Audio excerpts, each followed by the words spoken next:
Tetrahedral shape को consider करें तो यहाँ से ऊपर जाने पे हम लोग को हाइड्रोजन एटम मिल रहा है, बट यहाँ से नीचे जाने पे तो उस ट्रायंगल के बीच से हम लोग क्रॉस करेंगे। बेसिकली ऐसा कंसिडरेशन लेके चल सकते हैं। थोड़ा हम इसको दूसरे एंगल से बना देते हैं। ये चीज है। तो इस केस में इन तीनों हाइड्रोजन को एटम्स को मिला करके एक हम लोगों का ट्रायंगल टाइप का फॉर्मेशन होगा। तो अगर हम लोग सेंटर वाले पार्ट से ऊपर के डायरेक्शन में जाते हैं, मतलब यहाँ ऊपर वाले हाइड्रोजन के साइड में जाते हैं, तो अपोजिट साइड में ट्रायंगल के बिल्कुल बीच से हम लोग क्रॉस करेंगे। तो ऊपर जाने पे हाइड्रोजन है, नीचे जाने पे नहीं है। इसका मतलब यहाँ सेंटर ऑफ सिमेट्री तो बिल्कुल नहीं हो सकता। तो सबसे पहले मॉलिक्यूल में हम लोग का सेंटर ऑफ सिमेट्री नहीं हो सकता। प्लेन ऑफ सिमेट्री वाला पार्ट आराम से हो सकता है। ये हम लोग बहुत पहले डिस्कशन किए थे। टोटल 6 प्लेन ऑफ सिमेट्री होता है, इसमें तो ज्यादा सोचने की जरूरत नहीं है। CH3Cl सेम चीज, अगर एक ही कार्बन एटम है जो sp3 हाइब्रिडाइजेशन में है और ऊपर इसमें क्लोरीन भी दे रखा, तो ये तो और भी सिंपल हो गया। एक तरफ हाइड्रोजन, सॉरी एक तरफ क्लोरीन है, बाकी कहीं पे भी नहीं है, तो COS तो नहीं होगा। लास्ट क्लास में बोला था कि COS देखने के लिए केवल एक अनसिमेट्रिकल पार्ट देखो। POS देखने के लिए सिमेट्रिकल पार्ट ढूंढो, लेकिन COS देखने के लिए हमेशा एक अनसिमेट्रिकल पार्ट देखो। तो अनसिमेट्रिकल पार्ट देखने का मतलब ऊपर जाने पे क्लोरीन है जबकि नीचे जाने पे कहीं भी नहीं है। एक भी अनसिमेट्रिकल पार्ट आ गया मतलब COS एग्जिस्ट नहीं करेगा। POS की अगर बात करें तो वैसा जो भी प्लेन जो क्लोरीन को अपने में इंक्लूड कर ले रहा है, जैसे यहाँ से एक प्लेन ले सकते हैं हम लोग, यहाँ पे क्लोरीन वाला पार्ट, हाइड्रोजन वाला पार्ट, अगर इसको एक प्लेन बना देते हैं तो जो भी प्लेन क्लोरीन को इंक्लूड कर लेगा वो बाकी पार्ट को आराम से दो इक्वल पार्ट में डिवाइड करता जाएगा, आराम से दो इक्वल पार्ट में डिवाइड करता जाएगा। अगर ये प्लेन बनाते हैं तो यहाँ से इक्वल डिवीजन होगा। अगर हम लोग ये दूसरा प्लेन कंसिडर करते हैं ये चीज, तो इस केस में इन दोनों का इक्वल डिवीजन हो जाएगा। अगर हम लोग क्लोरीन को मिला करके तीसरा प्लेन वाला पार्ट कंसिडर करते हैं, एक मिनट, ये तीसरा प्लेन कंसिडर करते हैं यहाँ से लेकर के ये हाइड्रोजन, तो ये जो लेफ्ट और साइड वाले दोनों हाइड्रोजन है ये इक्वल पार्ट में डिवाइड हो जाएंगे। बट इसके अलावा कोई भी प्लेन लेंगे तो वो प्लेन ऑफ सिमेट्री निकल के नहीं आएगा, क्योंकि अगर मान लो ये प्लेन लेता है, ये दोनों हाइड्रोजन को मिला के प्लेन बनाता है, तो कटिंग होने पे ऊपर क्लोरीन है और नीचे हाइड्रोजन, तो एक तरफ क्लोरीन एक तरफ हाइड्रोजन, कभी भी प्लेन ऑफ सिमेट्री निकल के नहीं आ सकता है। लेकिन फिर भी तीन प्लेन ऑफ सिमेट्री है, आराम से हम लोग प्लेन ऑफ सिमेट्री कंसिडर कर सकते हैं। इन फैक्ट्स को याद रखने की ऐसे जरूरत नहीं है क्योंकि बहुत ही सिंपलिस्टिक स्ट्रक्चर है। बट तुमको बताया कि पेन अपने हाथ में रखो और पेन से अपना रोटेशन करा करा के देखते जाओ कि कौन सी तरफ से हम लोग प्लेन ऑफ सिमेट्री बना सकते हैं, किधर से नहीं बना सकते। इस तरह की चीज आराम से कंसिडर कर सकते हैं। तो मॉलिक्यूल में पीओएस तो एग्जिस्ट करेगा। CH2Cl2, अगर CH2Cl2 कंसिडर करेंगे तो इस केस में भी मॉलिक्यूल वाले पार्ट में, एक मिनट, मान लो CH2Cl2 वाला पार्ट कंसिडर करते हैं, तो इस केस में मॉलिक्यूल में कार्बन वाले पार्ट के ऊपर दो हाइड्रोजन है और दो क्लोरीन दे रखा। ऐसा कोई भी प्लेन ले लो जिसमें सेम एटम्स को हम लोग कंसिडर कर रहे हैं, जैसे अगर ये वाले पार्ट को प्लेन लेते हैं तो ये बिल्कुल हाफ में कट हो जाएगा, क्लोरीन का मिरर इमेज क्लोरीन निकल के आएगा, एक पॉसिबिलिटी। दूसरा, अगर हम लोग ये भी प्लेन लेते हैं तो इस केस में दोनों क्लोरीन एटम्स प्लेन में कट हो जाएगा, हाइड्रोजन हाइड्रोजन वाला पार्ट सिमेट्रिकली डिवाइड हो जाएगा, तो इस केस में ये भी प्लेन ऑफ सिमेट्री बन के आ सकता है। लेकिन अगर ये प्लेन लेके चलेंगे हम लोग, ये पार्ट, तो इस केस में अगर यहाँ पे कटिंग होगा तो एक तरफ हाइड्रोजन एक तरफ क्लोरीन आ रखा है, ये प्लेन ऑफ सिमेट्री निकल के नहीं आ सकता है। तो केवल कोई भी, जैसे है टेट्राहेड्रल शेप, थोड़ा इमेजिनेशन करना मुश्किल होता है, लेकिन सिंपली कोई भी दो एटम्स कंसिडर करो तो मालूम हो जाना चाहिए, जैसे ये दोनों एटम्स कंसिडर किया तो मालूम हो जाना चाहिए कि दूसरे side plane equally symmetrically divide हो जाएगा।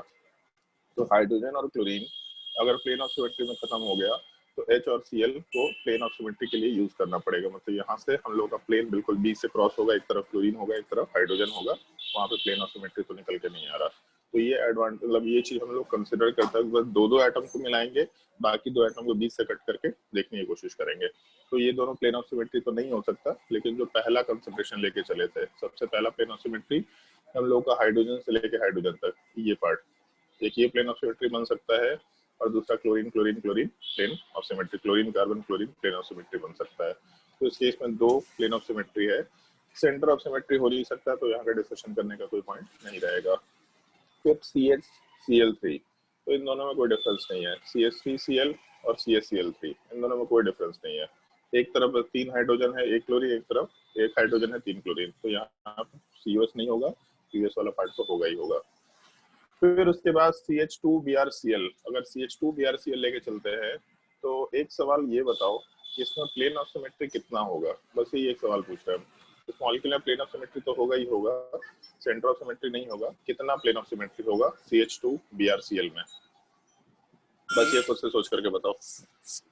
एक CH2BrCl, हम लोग हमेशा ट्राई करेंगे कि अनसिमेट्रिकल एटम को प्लेन में खत्म कर दे, ताकि वो, जैसे मान लो कि यहाँ से डिवीजन करते हैं तो ब्रोमीन और क्लोरीन कभी मिरर इमेज नहीं हो सकता। यहाँ से डिवीजन करे तो हाइड्रोजन क्लोरीन कभी भी मिरर इमेज नहीं हो सकता। यहाँ डिवीजन करे तो हाइड्रोजन ब्रोमीन कभी भी मिरर इमेज नहीं हो सकता। बचा क्या ऑप्शन?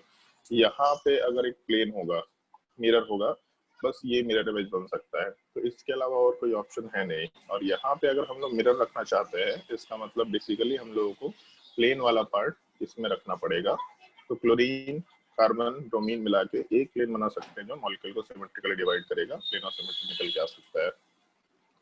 फिर H2O दे रखा, तो H2O को हम इसके जैसा रिलेट कर पाएंगे, क्योंकि H2O में ऑक्सीजन के ऊपर 2 हाइड्रोजन है और 2 लोन पेयर है। तो कार्बन के ऊपर sp3 हाइब्रिडाइजेशन, 2 हाइड्रोजन और 2 क्लोरीन है, तो 2 ग्रुप एक टाइप के, 2 ग्रुप एक टाइप के, टोटल 4 ग्रुप में से। तो PO एग्जिस्ट करेगा, CO एग्जिस्ट करेगा, सॉरी CO एग्जिस्ट नहीं करेगा, ऐसा आराम से बोल सकते हैं। NH3 अगर दे रखा तो NH3 को हम शायद इसके जैसा रिलेट कर पाएंगे। नाइट्रोजन के ऊपर 3 हाइड्रोजन है और एक लोन पेयर, तो कार्बन के ऊपर 3 क्लोरीन ग्रुप और एक हाइड्रोजन, तो सिमिलर टाइप का कंसिडरेशन है। PO एग्जिस्ट करेगा, CO एग्जिस्ट नहीं करेगा। SF6 वाले पार्ट में प्लेन ऑफ सिमेट्री बहुत सारा एग्जिस्ट कर सकता है। और हम पहले सेंटर ऑफ सिमेट्री डिस्कशन कर लेते हैं, ये शायद पहले भी डिस्कशन किया हुआ था केमिकल बॉन्डिंग में। SF6 वाला मॉलिक्यूल जो है ये हम लोगों का स्क्वायर बाय पिरामिडल शेप आएगा, तो ये चीज आप ध्यान रखना। अभी कभी भी मॉलिक्यूल वाला पार्ट देगा तो मॉलिक्यूल के शेप को ध्यान रखना होता है। ऐसा नहीं कि बस हम लोग कार्बन वाले पार्ट में plane of symmetry, centre of symmetry की बात करते हैं। Plane of symmetry, centre of symmetry कहीं के लिए भी एप्लीकेबल है। जब हम लोग कोऑर्डिनेशन कंपाउंड पढ़ेंगे तो कोऑर्डिनेशन कंपाउंड में स्पेसिफिकली आइसोमरिज्म का एक टॉपिक है, जैसे हम लोग ऑर्गेनिक केमिस्ट्री में पढ़ रहे हैं, सेम टाइप से स्ट्रक्चरल आइसोमरिज्म, वहां पे फिर ज्योमेट्रिकल आइसोमरिज्म और ये कन्फर्मेशनल आइसोमरिज्म, यही 3 टॉपिक वहां पे रहेगा।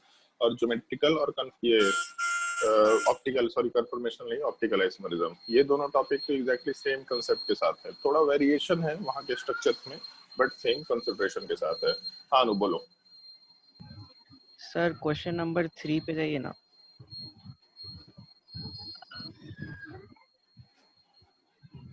सर क्वेश्चन नंबर 3 पे। क्वेश्चन नंबर 3 पे, हाँ। नहीं सर 3 नहीं, 2 पे जैसे CH3Cl है, अगर Cl की जगह कोई बड़ा ग्रुप रहता है जैसे प्रोपाइल,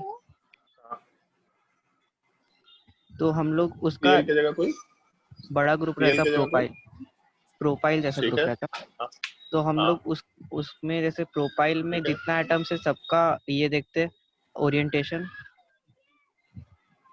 हाँ हाँ। तो Cl में भी हम लोग को इसका लोन पेयर्स का लेकिन ओरिएंटेशन अब देखना चाहिए ना। उसको जैसे लोन पेयर्स को हम लोग कंसिडर नहीं करते ऑल्दो, बट ठीक है, अगर ओरिएंटेशन देखेंगे भी तो एक चीज हम लोग पढ़ चुके हैं, वेस्पर थ्योरी। लास्ट क्लास में अब हम एक मॉलिक्यूल डिस्कस किए थे, उसमें प्रॉपर ओरिएंटेशन के साथ हम सब कुछ डिस्कस किया था। ऑल्दो हम इस इशू कभी बताते नहीं है क्योंकि इमेजिन करना ही बहुत मुश्किल होता है, लेकिन हम एक मॉलिक्यूल में पूरा ओरिएंटेशन टाइप का पार्ट डिस्कस किए थे कि मॉलिक्यूल 3 डायमेंशन में कैसे टाइप से रह रहा होगा, ये चीज, या जो मॉलिक्यूल दे रखता है ये पार्ट। मतलब जब भी कभी एक मॉलिक्यूल अपने आप को फॉर्म करता है तो बहुत ही सिमेट्रिकल डिस्ट्रीब्यूशन में फॉर्म करता है। सिमेट्रिकल मतलब अगर मॉलिक्यूल देखने में सिमिलर टाइप का है ही, तो ये मॉलिक्यूल रहेगा भी एकदम बिल्कुल सिमेट्रिकल डिस्ट्रीब्यूशन में। जितना ज्यादा से ज्यादा हो सकता है सिमेट्रिकल डिस्ट्रीब्यूशन में रहेगा। वहां से हम लोग प्लेन कट करेंगे तो सारा कुछ अपने आप से कैंसिल आउट होगा ही होगा। जैसे जो क्लोरीन वाली चीज बोल रहे हैं, तो ऐसा हम लोग कंसिडरेशन शायद ले सकते हैं। CH क्या था वहां पे, CH3Cl, तो CH3Cl वाले पार्ट में जैसे 3 हाइड्रोजन दे रखा और फिर यहाँ क्लोरीन दे रखा है। क्लोरीन के ऊपर कितना लोन पेयर होगा ये बताओ? Sir 3 lone pair. तो 3 लोन पेयर में ऐसा समझ लो कि ये जो नॉर्मल लाइन है, ये नॉर्मल लाइन को हम ऊपर डाल देते हैं। नॉर्मल लाइन ऐसा वर्टिकल नहीं है, एक लाइन ऐसा होगा, ऐसा है क्लोरीन, और यहाँ से एक लाइन ऊपर चला गया, ठीक है, ये इस तरीके से नॉर्मल लाइन है। बाकी एक ग्रुप हम लोग सॉलिड की तरफ होगा और एक ग्रुप हम लोग डैश की तरफ से होगा, ऐसा हम लोग मानते हुए चल सकते हैं। ऑल्दो हम लोग ऐसा बोलते भी हैं कि हाइब्रिडाइजेशन केवल सेंट्रल एटम में होता है, हाइब्रिडाइजेशन यहाँ होता भी नहीं है। तो अगर हाइब्रिडाइजेशन नहीं हो रहा है इसका मतलब आराम से PX, PY, PZ इस टाइप का कुछ होना चाहिए, बट फिर भी अगर लेके चल रहा है कि हाइब्रिडाइजेशन हो गया। तो ये जो नॉर्मल लाइन है, ये नॉर्मल लाइन इस साइड से अगर देखेंगे तो वर्टिकल दिखाई देगा हम लोगों को, ठीक है। जैसे मान लो कि ऐसा अगर कंसिडरेशन लेके चले, मान लो ये चीज रखा, मेरे पास हाथ में 2 पेन है, ये दोनों पेन 109 डिग्री पे है, लेकिन सामने से देखने पे क्या दिख रहा है, तो सब बस वर्टिकल दिखाई दे रहा है हमको। तो हम लोग अगर इसको वर्टिकल में कंसिडर करें कि यहाँ पे एक वर्टिकल में लोन पेयर है, तो बाकी बचा हुआ दोनों लोन पेयर किधर जाएगा, तो एक सॉलिड की तरफ, एक डैश की तरफ। तो जैसे हम लोग ऐसा इस पार्ट को, अगर ये मॉलिक्यूल था ऐसा, तो एक सॉलिड ग्रुप ऐसा होता और एक डैश ग्रुप पीछे होता। अगर इसको ऐसा घुमा दे तो जो हम लोग का सॉलिड ग्रुप है, जब इस स्ट्रक्चर को घुमाएंगे तो सॉलिड ग्रुप लेफ्ट साइड में चला जाएगा, और जो हम लोग का पीछे डैश ग्रुप होता है, जब इसको ऐसा घुमा रहे हैं हम, तो इसको ऐसा घुमाने से ये चीज हम लोग के राइट साइड में आ जा रहा है। मतलब एक लोन पेयर वाला पार्ट हम लोग के लेफ्ट साइड में, एक लोन पेयर वाला पार्ट राइट साइड में जा रहा है। तो अगर हम लोग प्लेन ऑफ सिमेट्री में कुछ भी कंसिडर कर रहे हैं, तो ये वाले पार्ट के रिस्पेक्ट में अगर बात करें तो हम लोग का लोन पेयर वाला पार्ट सिमेट्रिकली वहाँ पे कट हो जा रहा है। दूसरा, इलेक्ट्रॉन मूव कर रहा होता है। अगर हम लोग इलेक्ट्रॉन की बात करें तो इलेक्ट्रॉन अपने पोजीशन पे फिक्स नहीं है, बॉन्ड पेयर ऑफ इलेक्ट्रॉन अपने पोजीशन पे फिक्स्ड है, बट अगर 2 इलेक्ट्रॉन पेयर से लोन पेयर है तो उसमें एक्सचेंज भी होता है। ये हम लोग पहले भी सुन चुके हैं, इलेक्ट्रॉन्स मूव कर रहा है, इधर उधर इधर उधर मूव कर रहा है। तो इसकी तो हम लोग बात ही नहीं कर सकते, यहाँ वाले पार्ट में ऐसा कुछ एग्जिस्ट कर सकता है। अगर एक लोन पेयर हुआ तो बात अलग है, बट अगर एक लोन पेयर का केस नहीं है, 2 लोन पेयर का केस है, तो दोनों लोन पेयर कहाँ एग्जैक्टली मूव कर रहे हैं ये हम लोग डिसाइड नहीं कर सकते। इसलिए लोन पेयर के रिस्पेक्ट में बात करना थोड़ा गड़बड़ चीज होगा। अगर कोई बल्कियर ग्रुप रहा, जैसे यहाँ पे मान लो ऐसा ही ग्रुप हुआ CH3 के साथ C2H5, तो इस एटम में, जैसे कार्बन में, जैसे तुम लोगों को सबसे पहली बार बताया था कि in general bond line structure में जिगजैग फॉर्म होता है। तो क्यों ऐसा जिगजैग फॉर्म होता है, तो एक चीज सोच के देखो कि अगर ऐसा स्ट्रक्चर रहा तो इस तरह के स्ट्रक्चर में हम लोगों का जो कार्बन चेन वाला पार्ट है वो नजदीक आएगा, जबकि यहाँ के स्ट्रक्चर में कार्बन चेन वाला पार्ट दूर जाएगा।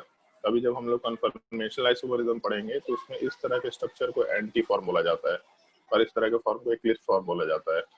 तो जैसे एंटी फॉर्म में ज्यादा बड़े ग्रुप ज्यादा डिस्टेंस पे होते हैं तो ज्यादा स्टेबल होता है, तो मॉलिक्यूल अपने आप को बिल्कुल सिमेट्रिकल डिस्ट्रीब्यूशन में रखने की कोशिश करेगा, तो वहां से बाकी सारे एटम सिमेट्रिकली डिवाइड हो ही जाते हैं।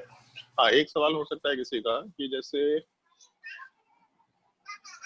ये एक सवाल का पार्ट है बेसिकली, मान लो ऐसा ग्रुप दे रखा कि हम लोगों का जैसे एक ओरिएंटेशन ये है कि हम लोग का बिल्कुल एक ग्रुप के सामने दूसरा कार्बन का ग्रुप है, एक पॉसिबल ओरिएंटेशन ये, जैसे हम इसको ऐसा दिखा रहे हैं, मान लो पेन दे रखा ऐसा, तो एक कार्बन चेन है, इस कार्बन चेन वाले पार्ट में एक तरफ CH3 है, दूसरी तरफ CH3, बाकी हाइड्रोजन है तो उसको देख नहीं रहे, मान लो ऐसा ओरिएंटेशन है। तो इसको सामने से देखा तो बिल्कुल ये हम लोग को एक लाइन में दिखाई देगा, तो ये दोनों के दोनों ग्रुप पैरेलल दिखाई दे रहे हैं, मतलब एक लाइन में दिखाई देगा। इस चीज को हम लोग एक्लिप्स फॉर्म बोलते हैं। एक ये ओरिएंटेशन हो सकता है जो साइड से देखने पे 109 डिग्री पे है। दूसरा एक ये ओरिएंटेशन है कि ये ग्रुप अपोजिट डायरेक्शन में चला गया, तो अभी भी ये सामने दिखाई देगा, बट एक ग्रुप क्योंकि ऊपर है और दूसरा ग्रुप नीचे, तो इस चीज को हम लोग एंटी कन्फर्मर बोलेंगे। तो एंटी कन्फर्मर में हम लोगों का प्लेन ऑफ सिमेट्री या सेंटर ऑफ सिमेट्री में भी हो सकता है। हम लोग का एक्लिप्स फॉर्म में ये जो ग्रुप है जब दोनों सामने हैं तो यहाँ पे भी एंटी कन्फर्मर वाले, सॉरी यहाँ पे भी एक हम लोग का प्लेन ऑफ सिमेट्री या सेंटर ऑफ सिमेट्री टाइप का कुछ, वैसे प्लेन ऑफ सिमेट्री तो नहीं होता बट सेंटर, ये सॉरी सेंटर ऑफ सिमेट्री तो नहीं होता बट प्लेन ऑफ सिमेट्री हो सकता है। बट एक चीज सोच के देखो कि अगर ये फॉर्म ना रहा और नीचे का फॉर्म नहीं रहा, तो हम लोग जैसे और केमिकल बॉन्डिंग में ये पढ़ चुके हैं कि सिग्मा बॉन्ड का रोटेशन हो सकता है। तो ये ग्रुप जब नीचे वाले पार्ट में जा रहा होगा तो कैसे जा रहा होगा, तो आराम से धीरे धीरे रोटेशन हो रहा होगा, ऐसा लिख रहे थे सामने से। ये दोनों ग्रुप सामने थे, अभी रोटेशन होना शुरू हुआ, रोटेशन होते होते होते ये आराम से नीचे चला गया।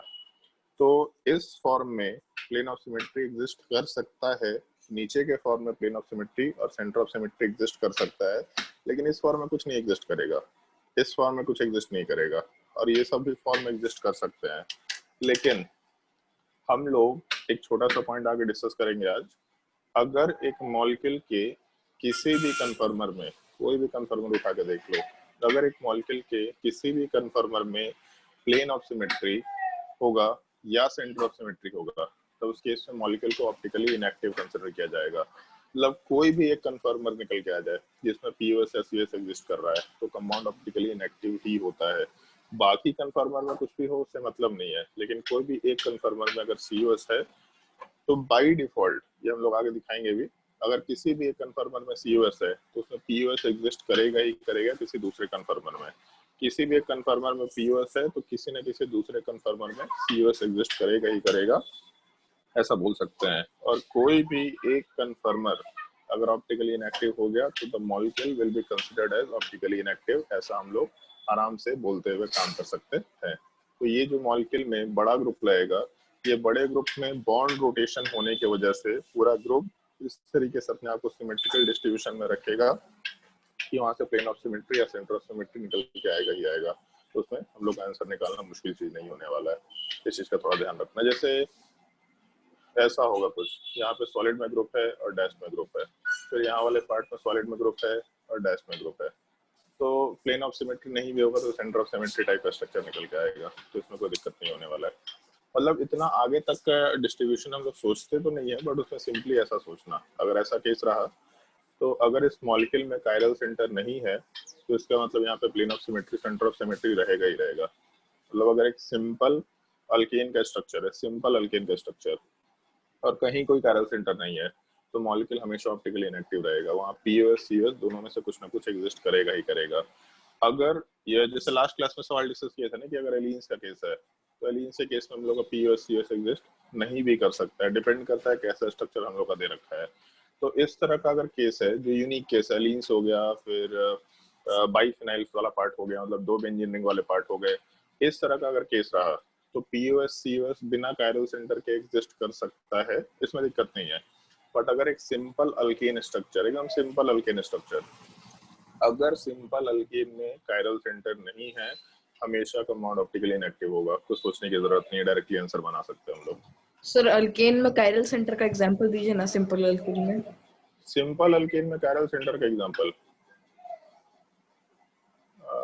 इतना कोई बड़ा नहीं है और छोटा, लास्ट की क्लास में तो हम लोग दिए थे एग्जांपल, लास्ट क्लास में बताया तो सबसे सिंपल अल्केन में कितना, तो C7 में, C7 बताया था ना, C7H16, इसमें लोगों का कायरल सेंटर एग्जिस्ट करेगा, एक कार्बन है, इसके ऊपर हाइड्रोजन, एक CH3, एक C2H5 और एक C3H7, तो उसको ऐसा समझ लो सिंपल कि अल्केन थोड़ी है, तो सिंपल अल्केन, आइसो वगैरह हो गया।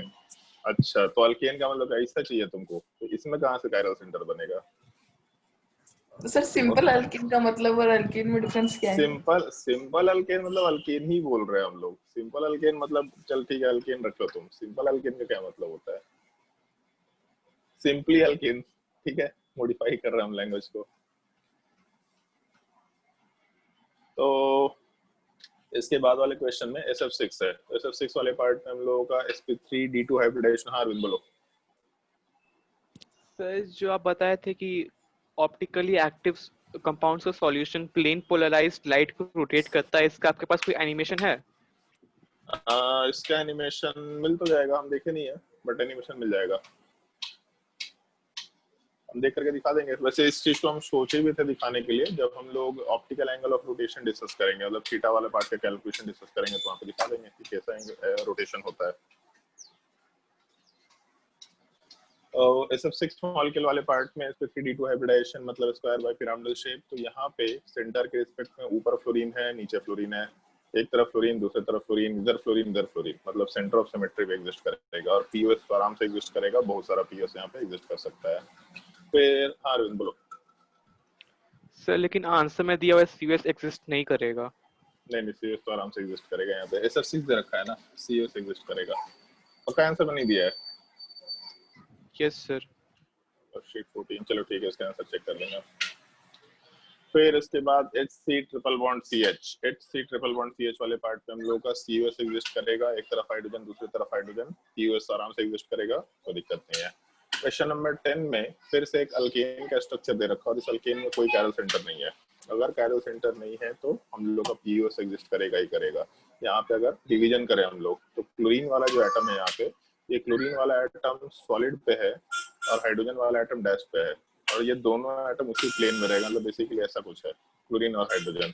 अगर हम लोग यहीं पे एक प्लेन को रख देते हैं तो क्लोरीन और हाइड्रोजन तो प्लेन में कट गया, उसके लेफ्ट साइड में CH2, राइट साइड में CH2, यहाँ पे एक हाइड्रोजन ऊपर एक हाइड्रोजन नीचे, राइट साइड में इसका मिरर इमेज हाइड्रोजन ऊपर और हाइड्रोजन नीचे, कार्बन का मिरर इमेज कार्बन, हाइड्रोजन का मिरर इमेज हाइड्रोजन, हाइड्रोजन का mirror image hydrogen. Centre of symmetry वाला पार्ट एग्जिस्ट नहीं करेगा क्योंकि बस एक अनसिमेट्रिकल पार्ट देखना है, ऊपर जाने पे क्लोरीन मिल रहा, नीचे जाने पे नहीं मिल रहा। और 3 मेंबर रिंग तो वैसे भी सेंटर ऑफ सिमेट्री नहीं रखेगा क्योंकि यहाँ से ऊपर जाने पे कार्बन है, नीचे जाने पे तो नहीं है, तो इसलिए सेंटर ऑफ सिमेट्री कभी भी ऑड नंबर्ड साइक्लिक चेन में नहीं मिल सकता। बाय डिफॉल्ट हम लोग ऐसा याद करके चल सकते हैं, बट ठीक है, याद करने की जरूरत नहीं है, बस ये देख लेना यहाँ से ऊपर जाने पे कार्बन, नीचे जाने पे नहीं मिल रहा, तो सेंटर ऑफ सिमेट्री वाला पार्ट एग्जिस्ट नहीं करेगा। क्वेश्चन नंबर 11 को अगर कंसिडर करें तो COS तो सीधा मना कर सकते हैं, 12 में COS, 13 में COS सीधा मना कर सकते हैं, सोचना ही नहीं है।